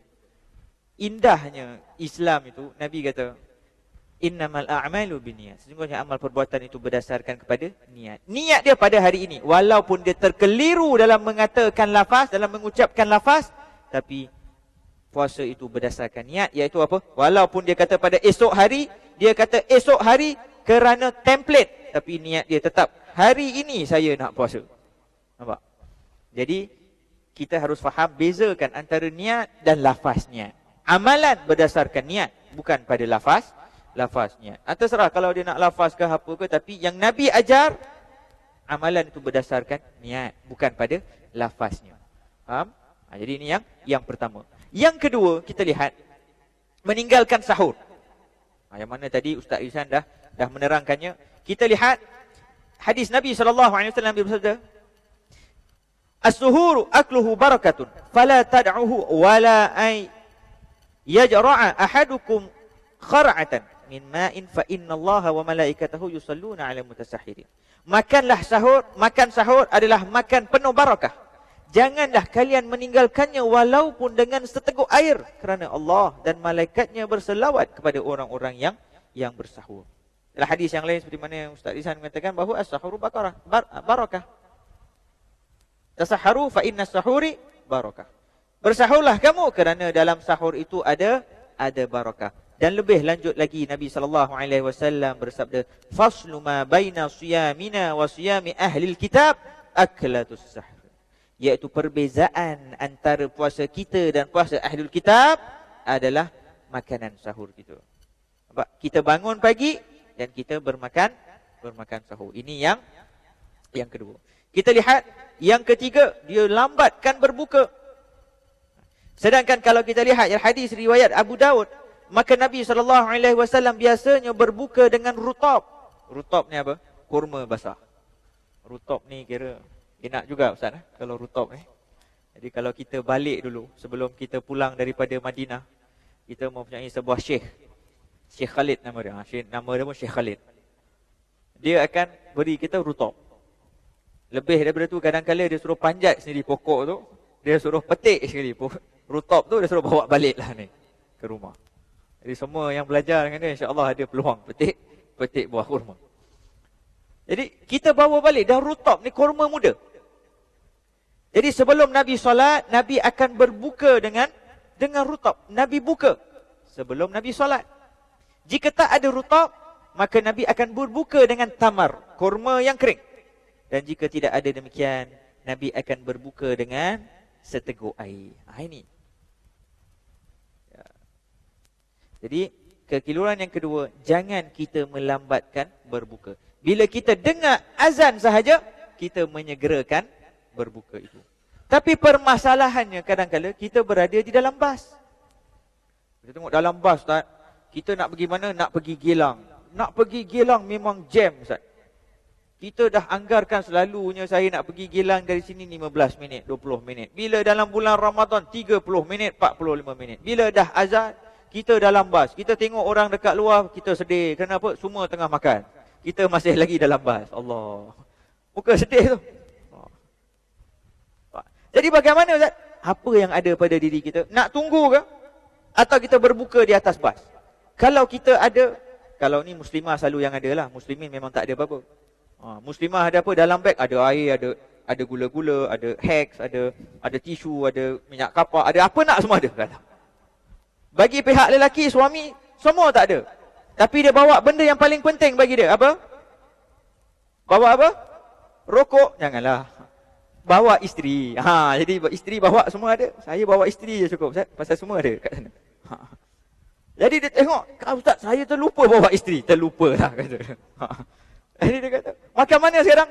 Ada tak pada dia air ke apa ke? Berbuka, cukup. Tapi yang pelik, yang pernah saya dengar, iaitu apa dia kata? Harus berbuka. Harus makan. Walaupun dengan apa sekalipun. Iaitu apa dia kata? Kalau tak dapat cari makanan, buka dengan kuku. Jadi kuku ni dia gigit dengan niat apa? Berbuka puasa. Ada rambut dia ambil betik, dia kata makan sikit. Bukan makan banyak semua, dia kata. Pokoknya syarat berbuka puasa. Kita takut, saya khawatir nanti satu hari bila saya naik bas SBS, saya tengok sana lubang, sini lubang, sana lubang. Kita kata kenapa? The Muslim break their fast in the bus. Orang Islam ni dia buka puasa dalam bas. Jadi makanan tak bawa, dia makan plastik. Ini yang masalah. Kalau kita lihat, yang kita disuruh makan, berbuka ni dengan makanan.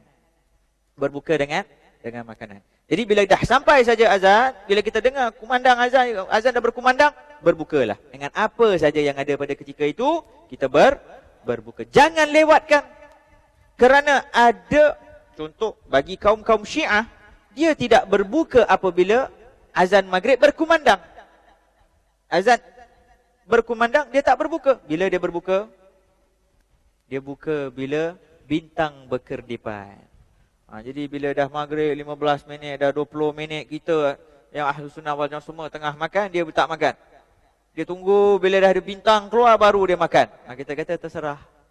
Bagi kita azan maghrib dah merah-merah di langit, kita berbuka. Setelah itu kita lihat dalam poin-poin yang saya berikan. Yang keempat, mengekalkan bau mulut. Ini juga ada beberapa kekeliruan. Jadi dia kata, saya difahamkan bahawa memang dalam mazhab Syafi'i dia kata apa? Bahawa makruh untuk kita gosok gigi setelah zawal, dia kata. Kenapa? Nak kekalkan bau mulut. Di sini harus kita ingat hadis yang saya bawa tadi, atyabu indallah, iaitu apa? Bau mulut seseorang yang sedang berpuasa itu atyabu indallah, lebih harum di sisi Allah daripada kasturi. Saya ulang sekali lagi. Lebih harum di sisi siapa? Di sisi Allah, bukan sisi manusia. Jadi bila dia bertemu dengan kawan dia pun dah sahur dengan petai, sambal belacan. Dia kata makin bau mulut saya, makin hebat bau kasturi tu. Dia kata, di sisi Allah, bukan di sisi manusia. Bila teman dia berkata, Alhamdulillah, Allahu Akbar, Ustaz. Dia tutup mulut, dia kata, bagus bau kasturi saya ni. Dia kata, Allahu Akbar. Di sisi Allah, bukan di sisi manusia. Nampak? Jadi mengikut mazhab-mazhab yang lain, ada sebahagian mazhab dia mengatakan kalau nak berus gigi tak ada masalah. Tak ada masalah. Itu hanya untuk menghiburkan. Bagi orang yang berpuasa, dia rasa keluh kerana bau mulut dan sebagainya, dia kata dia menghiburkan, jangan khawatir. Walaupun ada bau, itu di sisi Allah harum. Bukan erti buatkan lagi mulut kita berbau. Jadi 1 bulan tu Ustaz, saya tak berus gigi. Jadi bila hari raya tu, memang berhari raya lah. Jadi ini juga ada beberapa kekeliruan. Nak berus gigi pakai siwak, boleh, tidak ada masalah. Taib. Yang kelima, ada 2 jemaah dalam satu masjid. Perkara ni amat dikejam dan perkara ni amat elok untuk kita tinggalkan. Kadang-kadang kita lihat satu jemaah solat di sini, satu jemaah lain solat di sampingnya. Kita rasa perkara ni tidak elok. Nabi kata tidak ada 2 jemaah dalam sebuah masjid. Tidak ada 2 jemaah dalam sebuah masjid. Perkara ni kita lihat kalau di Singapura kita tak nampak bahawa solat tarawih diadakan satu jemaah sini, satu jemaah sana. Kadang-kadang di negara jiran, jangankan solat tarawih, solat fardu ada 2 imam. Imam yang pertama ada jemaah dia. Lepas tu imam yang kedua ada jemaah dia. Kita kata ini permasalahan yang besar. Islam dibawa oleh Nabi SAW untuk menyatukan umat. Masjid digunakan untuk menyatukan umat, tapi dia menggunakan masjid untuk memecah belahkan umat. Perkara ini tidak wajar dan tidak boleh kita ikuti. Kadang-kala yang berlaku di negara kita, jadi perkara tu tak ada dalam negara kita, tak ada. Dan perkara yang berlaku ni yang kita nak sentuh ni iaitu apa? Mungkin dalam bab solat witir. Kadang-kala setelah solat tarawih, lepas tu dia baca apa dan sebagainya, zikir dan sebagainya, setelah itu witir akan dilaksanakan oleh mazhab Syafi'i di dalam dewan solat. Di sampingnya mazhab Hanafi akan melakukan solat witir juga. Kita kata tidak ada masalah kalau kita solat di belakang satu imam. Kalaulah memang benar dia nak tunggu juga imam dia, kita kata tunggulah satu solat dah selesai baru diikuti dengan solat yang lain. Tapi hilang hikmah bersatu tu. Hilang kebersamaan. Yang mana kalau kita mengkaji dengan lebih mendalam lagi, perkara ini boleh diselesaikan, tapi bukan di sini tempat untuk kita membahaskannya. Yang keenam adalah berkenaan dengan bacaan di antara solat tarawih ni. Kadang-kala kita tanya kepada jemaah, kita kata, Ustaz, saya nak solat tarawih, tapi saya tak hafal doa-doa yang di antara tarawih tu. Doa apa dia kata? Itu yang mereka baca tu. Apa yang mereka baca? Kadang-kala Al-Khalifatul Awal Amirul Mu'minin Sayyidina Abu Bakrin As-Siddiq radhiyallahu anhu wa nafa'na bihi fid dini wad dunya wal akhirah. Dia kata ada macam-macam lagi. Kita kata kalau perkara itu, kita kata jangan merisaukan awak sehingga tinggalkan tarawih. Kita solat tarawih, kita tidak perlu membaca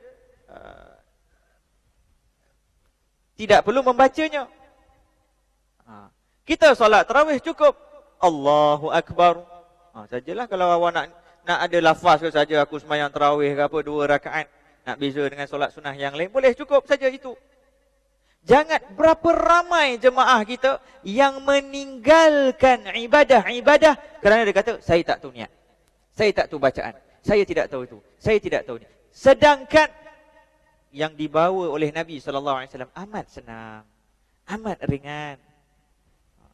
Kadang-kala pula pernah saya solat di belakang di samping satu jemaah.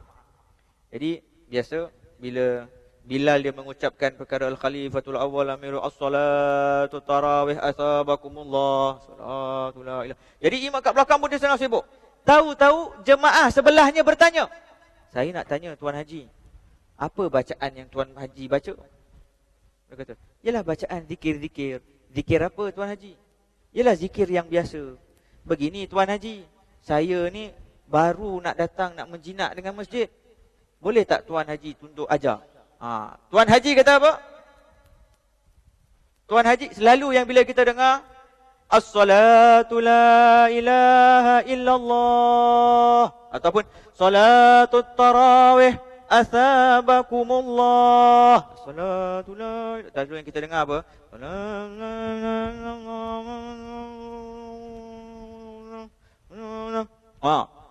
Jadi akhirnya kita dengar itu je.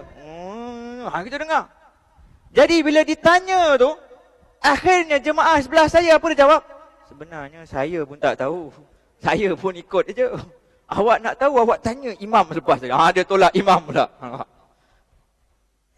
Jadi yang diajar Nabi senang.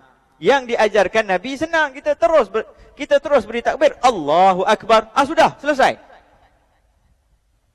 Kita solat tarawih, kita bangun, kita solat tarawih. Dah. Kalau dia dengan bacaan-bacaan yang lain tu belum kita dapati dalam sunnah. Kita khawatir bahawa orang akan tinggalkan sunnah yang sudah sabit daripada Nabi SAW kerana dia sangkakan ada bacaan-bacaan tertentu yang mesti dia hafal, yang mesti dia baca, yang mesti dia lakukan. Kalau tidak, solatnya tidak sah. Kita khawatir. Kita khawatir. Begitu pula kita lihat dalam masyarakat kita ada yang dinamakan waktu imsak. Jadi pernah saya berada di sebuah masjid di Singapura.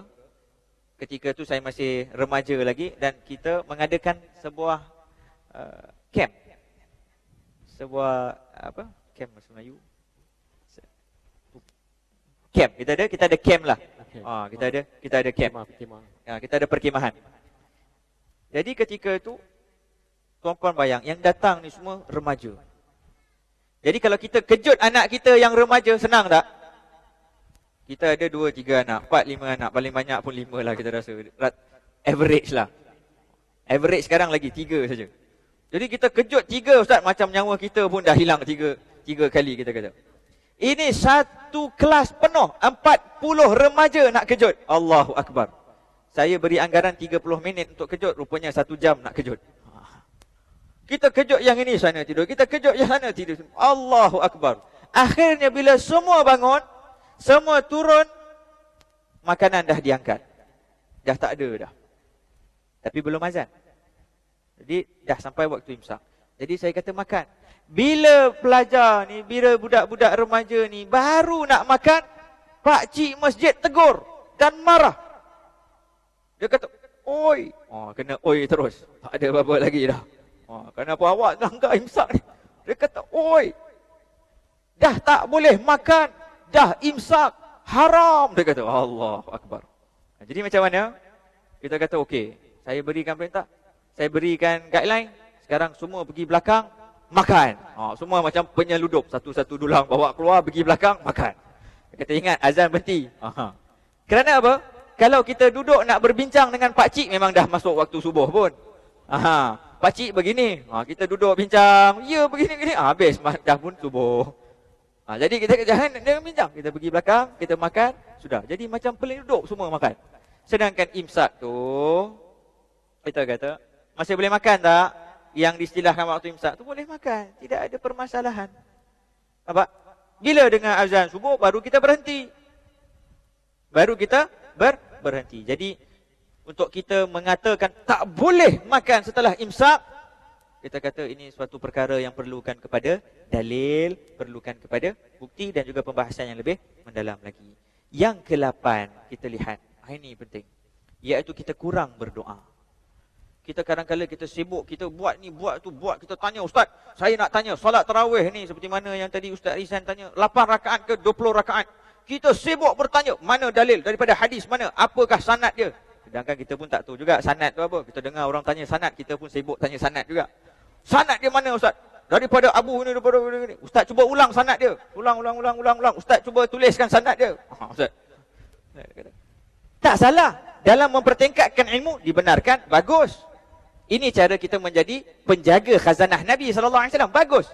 Tapi kadang-kadang dia sibuk bahaskan solat tarawih 8 rakaat, 20 rakaat, berapa rakaat Ustaz? Takbir sebelah mana? Sebelah sini, sebelah sana. Akhirnya dia kata, saya pun bingung Ustaz. Ada kata 8 rakaat, ada kata 20 rakaat. Saya ambil jalan tengah Ustaz. Jalan apa? Jalan tak ada rakaat. Tak solat terus. Ini masalah. Dia sibuk bertanya tu, sibuk bertanya ni, tapi solat tidak. Ini masalah dia. Jadi dalam kita bertanya, mana ini, mana gitu, mana gini. Adakah ini adalah sunnah, adakah itu sunnah, adalah ini sunnah. Sedangkan yang sunnah, nyata sunnah. Untuk kamu memperbanyakkan doa. Tak kira dalam bahasa apa. Tak kira bagaimana. Dia tidak melakukannya. Nak tanya Ustaz, kita angkat doa ni perlu angkat tangan ke? Perlu beri isyarat ke? Atau tidak berangkat tangan ke? Sedangkan tiga-tiga semua warid. Tiga-tiga dia tak buat. Tak berdoa pun. Jadi perkara ni harus kita ingatkan. Haruslah kita berdoa. Supaya Allah mengkabulkan doa kita. Seperti mana Ibnu Rajab rahimahullah menyebutkan daripada Mu'alla bin Al-Fadl, ulama tabi'in, dalam kitabnya Lataiful Ma'arif, beliau mengatakan, kanu yad'un Allah Ta'ala 6 ashhur an yuballighahum Ramadan, yad'unahu 6 ashhur an yataqabbal minhum. Bahawa dulu para sahabat selama 6 bulan sebelum datang Ramadan, mereka berdoa agar Allah mempertemukan mereka dengan bulan Ramadan. Kemudian selama 6 bulan sesudah Ramadan, mereka berdoa agar Allah menerima amalan mereka selama bulan Ramadan.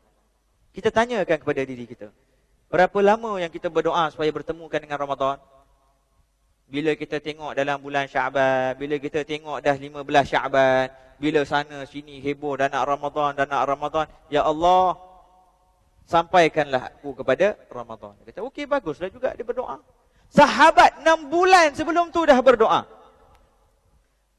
Yang perkara yang saya ingin tekankan di sini, setelah mereka menjalani ibadah tersebut, bahawa mereka akan berdoa kepada Allah, ya Allah, kabulkanlah, terimakanlah amalanku. Daripada bahagian daripada kita, bila kita dah habis saja Ramadan, alhamdulillah, ya Allah, terimakanlah ketupat dan lemangku. Ini masalah.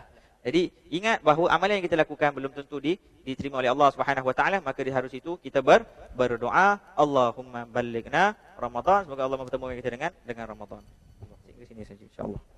Alhamdulillah, Ustaz Khalid telah terangkan banyak perkara yang penting untuk kita revise balik tentang isu-isu perkara-perkara yang mungkin yang mengelirukan, amalan-amalan mengelirukan dalam kita menjalani ibadah puasa kita.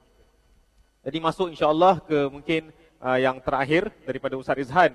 Kita telah daripada mula kita telah kupaskan tentang tujuan Ramadan, kepentingan Ramadan, seterusnya sunnah-sunnah yang kita perlu amalkan, beberapa dan juga perkara-perkara yang keliru tentang amalan-amalan bulan Ramadan yang telah diperjelaskan oleh Ustaz Khalid.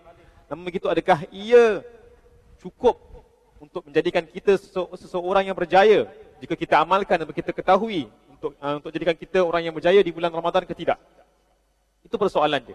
Jadi insya-Allah bermula dengan itu ataupun berakhir untuk kita akhir dengan this concept of success in Ramadan, keberjayaan dalam Ramadan. Kita ingin tanyakan kepada Ustaz Rizhan, kalau beliau boleh kongsikan kepada kita, apakah ukur tara yang kita boleh gunakan untuk kita ketahui adakah kita telah berjaya di bulan Ramadan ataupun tidak. Kerana ini satu soalan yang perlu kita tanya dan muhasabah.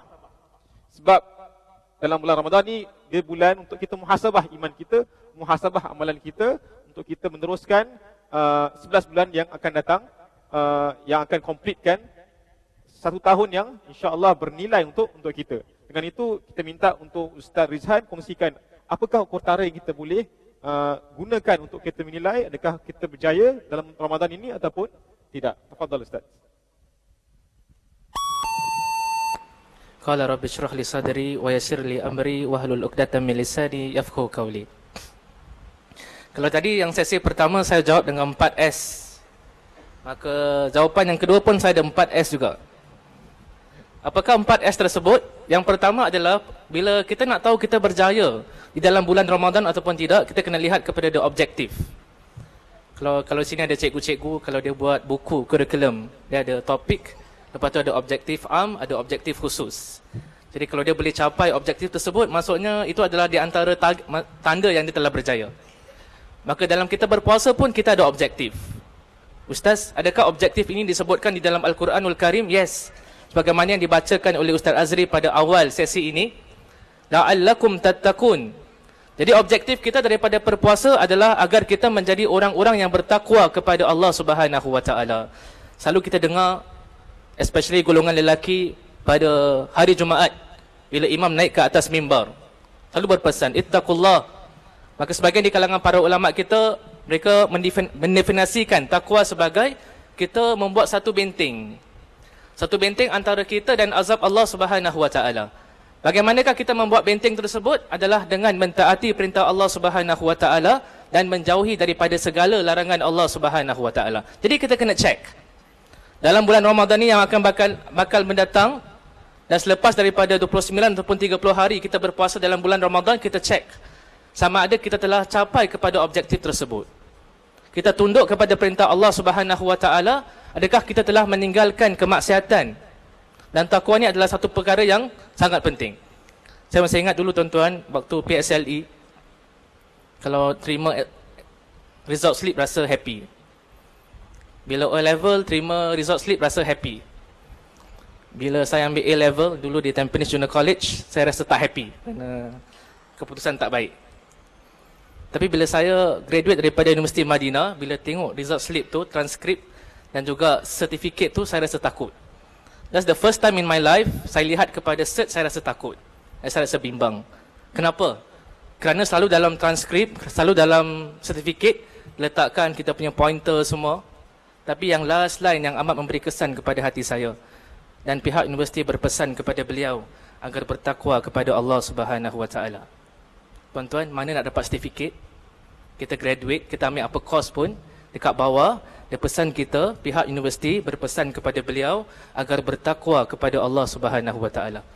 Hatta saya bila belajar master di UIA pun kat bawah tu tak ada taruh pesanan tersebut, agar bertakwa kepada Allah Subhanahu Wa Taala. Jadi takwa ni penting tuan-tuan. Kita kena muhasabah. Itu S yang pertama. S yang kedua adalah kita nak sucikan jiwa kita. Kadang-kadang dalam kegairahan kita mengikuti sunnah Rasul sallallahu alaihi wasallam, kita hanya mengikut sunnah yang zahir. Sebagaimana saya kongsi dengan tuan-tuan, apa itu ta'rif sunnah? Aqwalun Nabi sallallahu alaihi wasallam, perkataan Nabi sallallahu alaihi wasallam, perbuatan Nabi sallallahu alaihi wasallam, approval Nabi sallallahu alaihi wasallam dan sifat Nabi sallallahu alaihi wasallam. Dan di antara sifatnya adalah sifat khuluqiyah, iaitu akhlak Nabi sallallahu alaihi wasallam. Adakah dengan kita mengikut sebahagian sunnah Rasul sallallahu alaihi wasallam, kita tinggalkan sebahagian sunnah yang lain? Bagaimana hati kita? Kita kena muhasabah. Hati ini senang jadi keras tuan-tuan. Sebab tu kita kena banyak muhasabah. Adakah dalam kehidupan seharian kita, kita dapat membersihkan hati kita? Adakah masih ada lagi sifat rasa dengki? Kalau kita belajar berkenaan dengan tazkiyatun nufus ataupun ilmu akhlak, selalu didedahkan, diemphasiskan berkenaan dengan sifat-sifat yang mazmumah, sifat-sifat yang tercela. Jadi kita kena muhasabah pada bulan Ramadan ini dan juga selepas bulan Ramadan ini, adakah dapat kita mengikis sifat-sifat tersebut. Itu S yang kedua. S yang ketiga adalah sabar. Dalam banyak hadis Nabi SAW, Nabi ajarkan kepada kita. Jadi kalau ada orang yang mengatakan sesuatu yang tidak baik kepada kita, kita main bola. Okay, tak main bola bulan Ramadan kot. Kita dimaki. Masuk National Service, awak punya vocation driver. Driver ni yang buat 3 tonner selalu kat daerah Bedok Reservoir tu. Antum punya vehicle commander, antum punya instructor, dia marah awak, dia maki awak dalam bahasa Inggeris, dalam bahasa Hokkien, dalam bahasa Melayu dalam bulan Ramadan. Bagaimana sikap kita nak reaksi pada ketika itu? Kadang-kadang bila kita dilontarkan dengan kata-kata cacian, makian, kita ada natural cara yang secara semula jadi macam nak balas balik.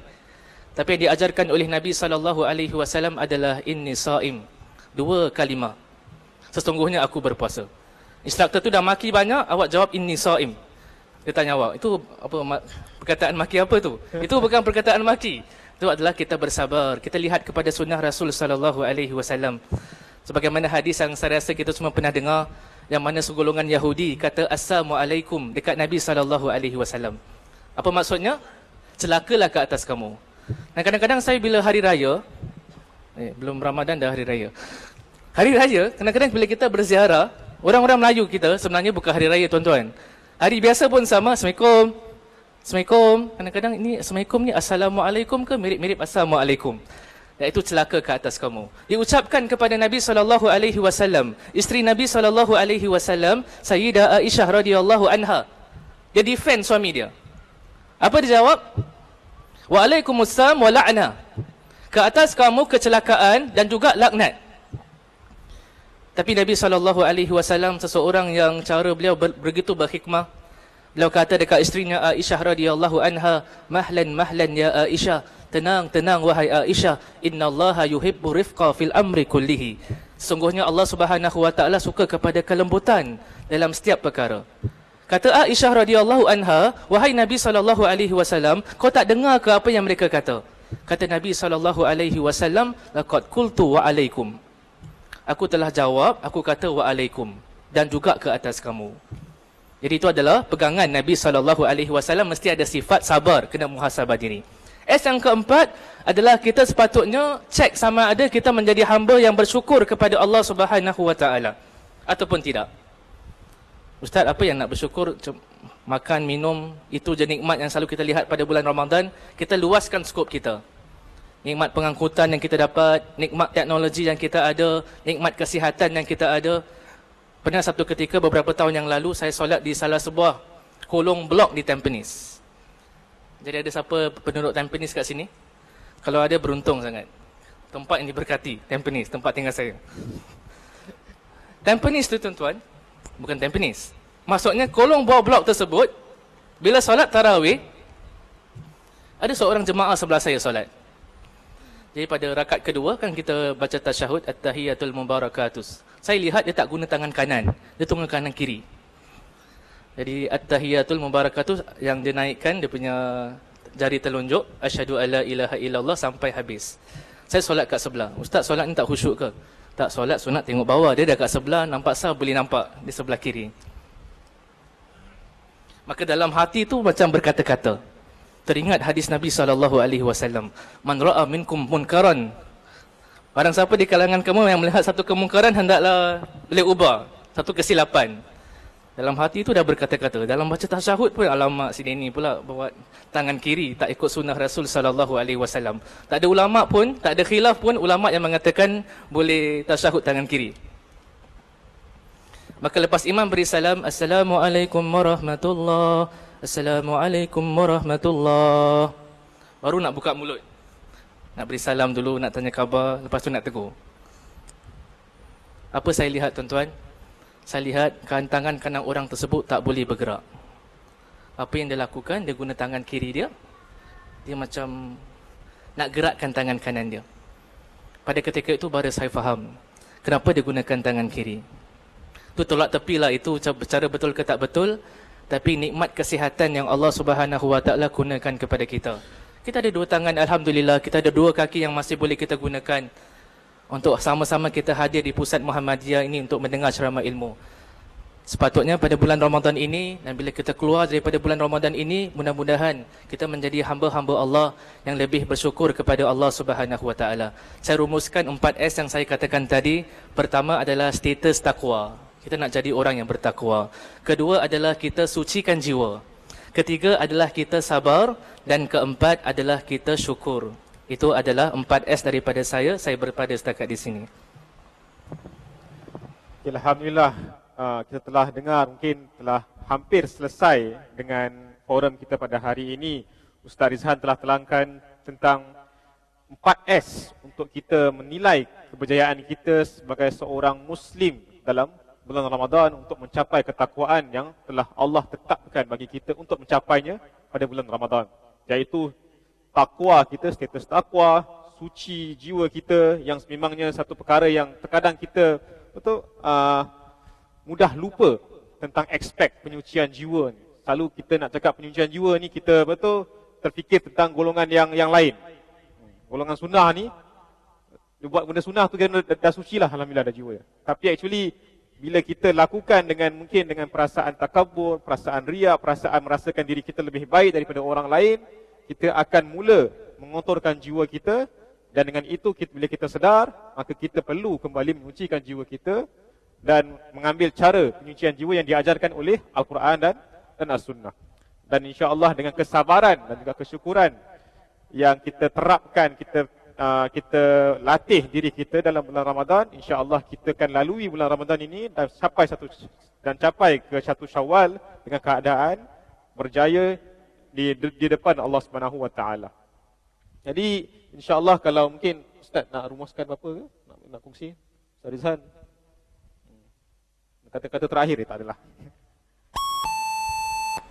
Jadi saya nak rumuskan pada malam ini sama juga dengan apa yang saya katakan tadi berkenaan dengan takwa. Jadi objektif utama untuk kita mengamalkan ataupun menunaikan ibadah puasa ini adalah kita menjadi hamba yang bertakwa kepada Allah Subhanahu Wa Taala. Dan saya nak akhiri kata-kata saya dengan sepotong syair. Tapi bukan syair Melayu tuan-tuan, syair dalam bahasa Arab yang akan saya terjemahkan ke dalam bahasa Melayu. Sebahagian di kalangan para ulama kita pernah berkata, tazawwad minat taqwa fa innaka la tadri idza janna lailun hal ta'ishu ila al-fajri. Berbekallah diri, equip yourself dengan takwa. Kerana anda tidak tahu di kala mana datangnya malam, apakah anda merasa yakin anda akan hidup sehingga ke waktu fajar. Kam min fatan amsa wa asbaha dhahikan wa qad nusijat akfanuhu wa huwa la yadri. Betapa ramai di kalangan para remaja yang menghabiskan waktu mereka siang dan malam dengan gelak ketawa, sedangkan kain kafan telah disiapkan buat mereka tanpa mereka sedari. Wa kam min arusin zayyanuha li zawjiha wa qad kubidat arwahuhum lailatal qadri. Betapa ramai di kalangan para pengantin yang dihiasi untuk pasangan mereka, tetapi telah ditakdirkan oleh Allah Subhanahu Wa Taala nyawa mereka diambil on that special day. Wa kam min sigarin yurtaja tulu umrihim Waqad qubidat arwah, afwan, ini yang saya lupa, tapi yang terjemahannya adalah betapa ramai di kalangan anak-anak kecil yang diharapkan panjangnya umur mereka, tetapi dengan tiba-tiba jasad mereka dimasukkan ke dalam kegelapan kubur. Dan akhir rangkap disebutkan dalam syair ini, betapa ramai di kalangan orang-orang yang sihat mati tanpa bersebab, dan berapa ramai orang-orang yang sakit diberi kesempatan oleh Allah Subhanahu Wa Taala untuk hidup lama.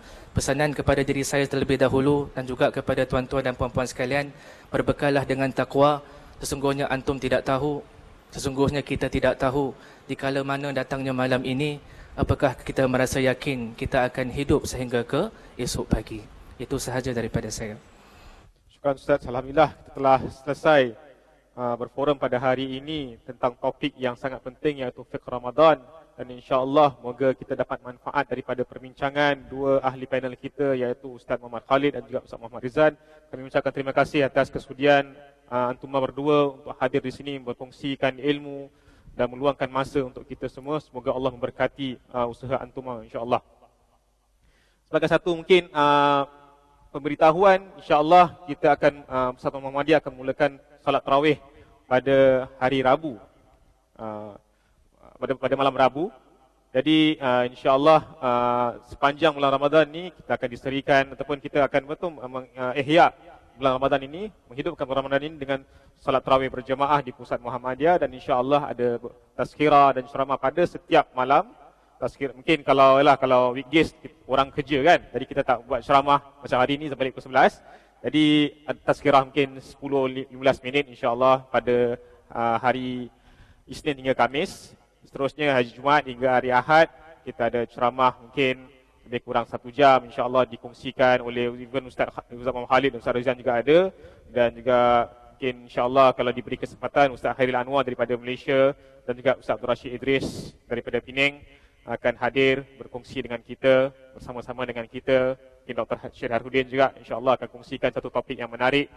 Jadi kita gunakanlah masa ini, masa kita dalam bulan Ramadan ini untuk kita mungkin hadir di sini, mendapatkan manfaat, beribadah bersama dan juga kita mengeratkan silaturahim bersama kita juga, untuk kita bukan setakat kita beribadah secara sendirian, mencapai ketakwaan secara sendiri, tapi insya-Allah dengan keadaan kita berjemaah bersatu, semoga kita dapat lebih menghayati bulan Ramadan ini dengan lebih baik insya-Allah.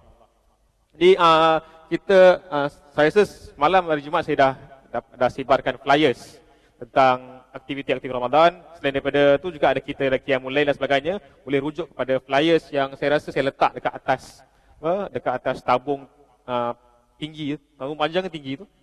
Bolehlah nilaikan sendiri. Jadi bila keluar tu boleh ambil untuk ketahuilah program-program Ramadan, aktiviti Ramadan di pusat Muhammadiyah insya-Allah. Dengan itu juga saya ingin mengundang para jemaah yang mungkin nak berbuka di Muhammadiyah. Kita 30 hari ni, 29 hari ni bulan Ramadan ni insya-Allah kita buka pada jemaah semua untuk hadir berbuka bersama. Especially kalau weekend, hari Sabtu, best sikitlah. Tapi taklah ke tahap mungkin sampai kita ni macam Ustaz Khalid cakap, nasi biryani, nasi ayam, nasi jeganan, nasi apa lagi, nasi ambeng. Tak ada. Semua dalam satu waktu tu insya-Allah adalah makanan, ada yang sedap-sedap, cuma tak ada sampai ke tahap kembung perut insya-Allah. Kita pun nak tarawih, nanti takut kita pun tak boleh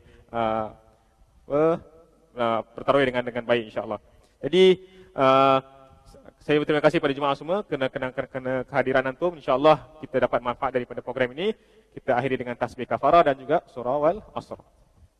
Subhanakallah wa bihamdika asyhadu an la ilaha illa anta astaghfiruka wa atubu ilaik. Wal asri innal insana lafi khusr illa alladhina amanu wa amilus salihati. Assalamualaikum warahmatullahi wabarakatuh.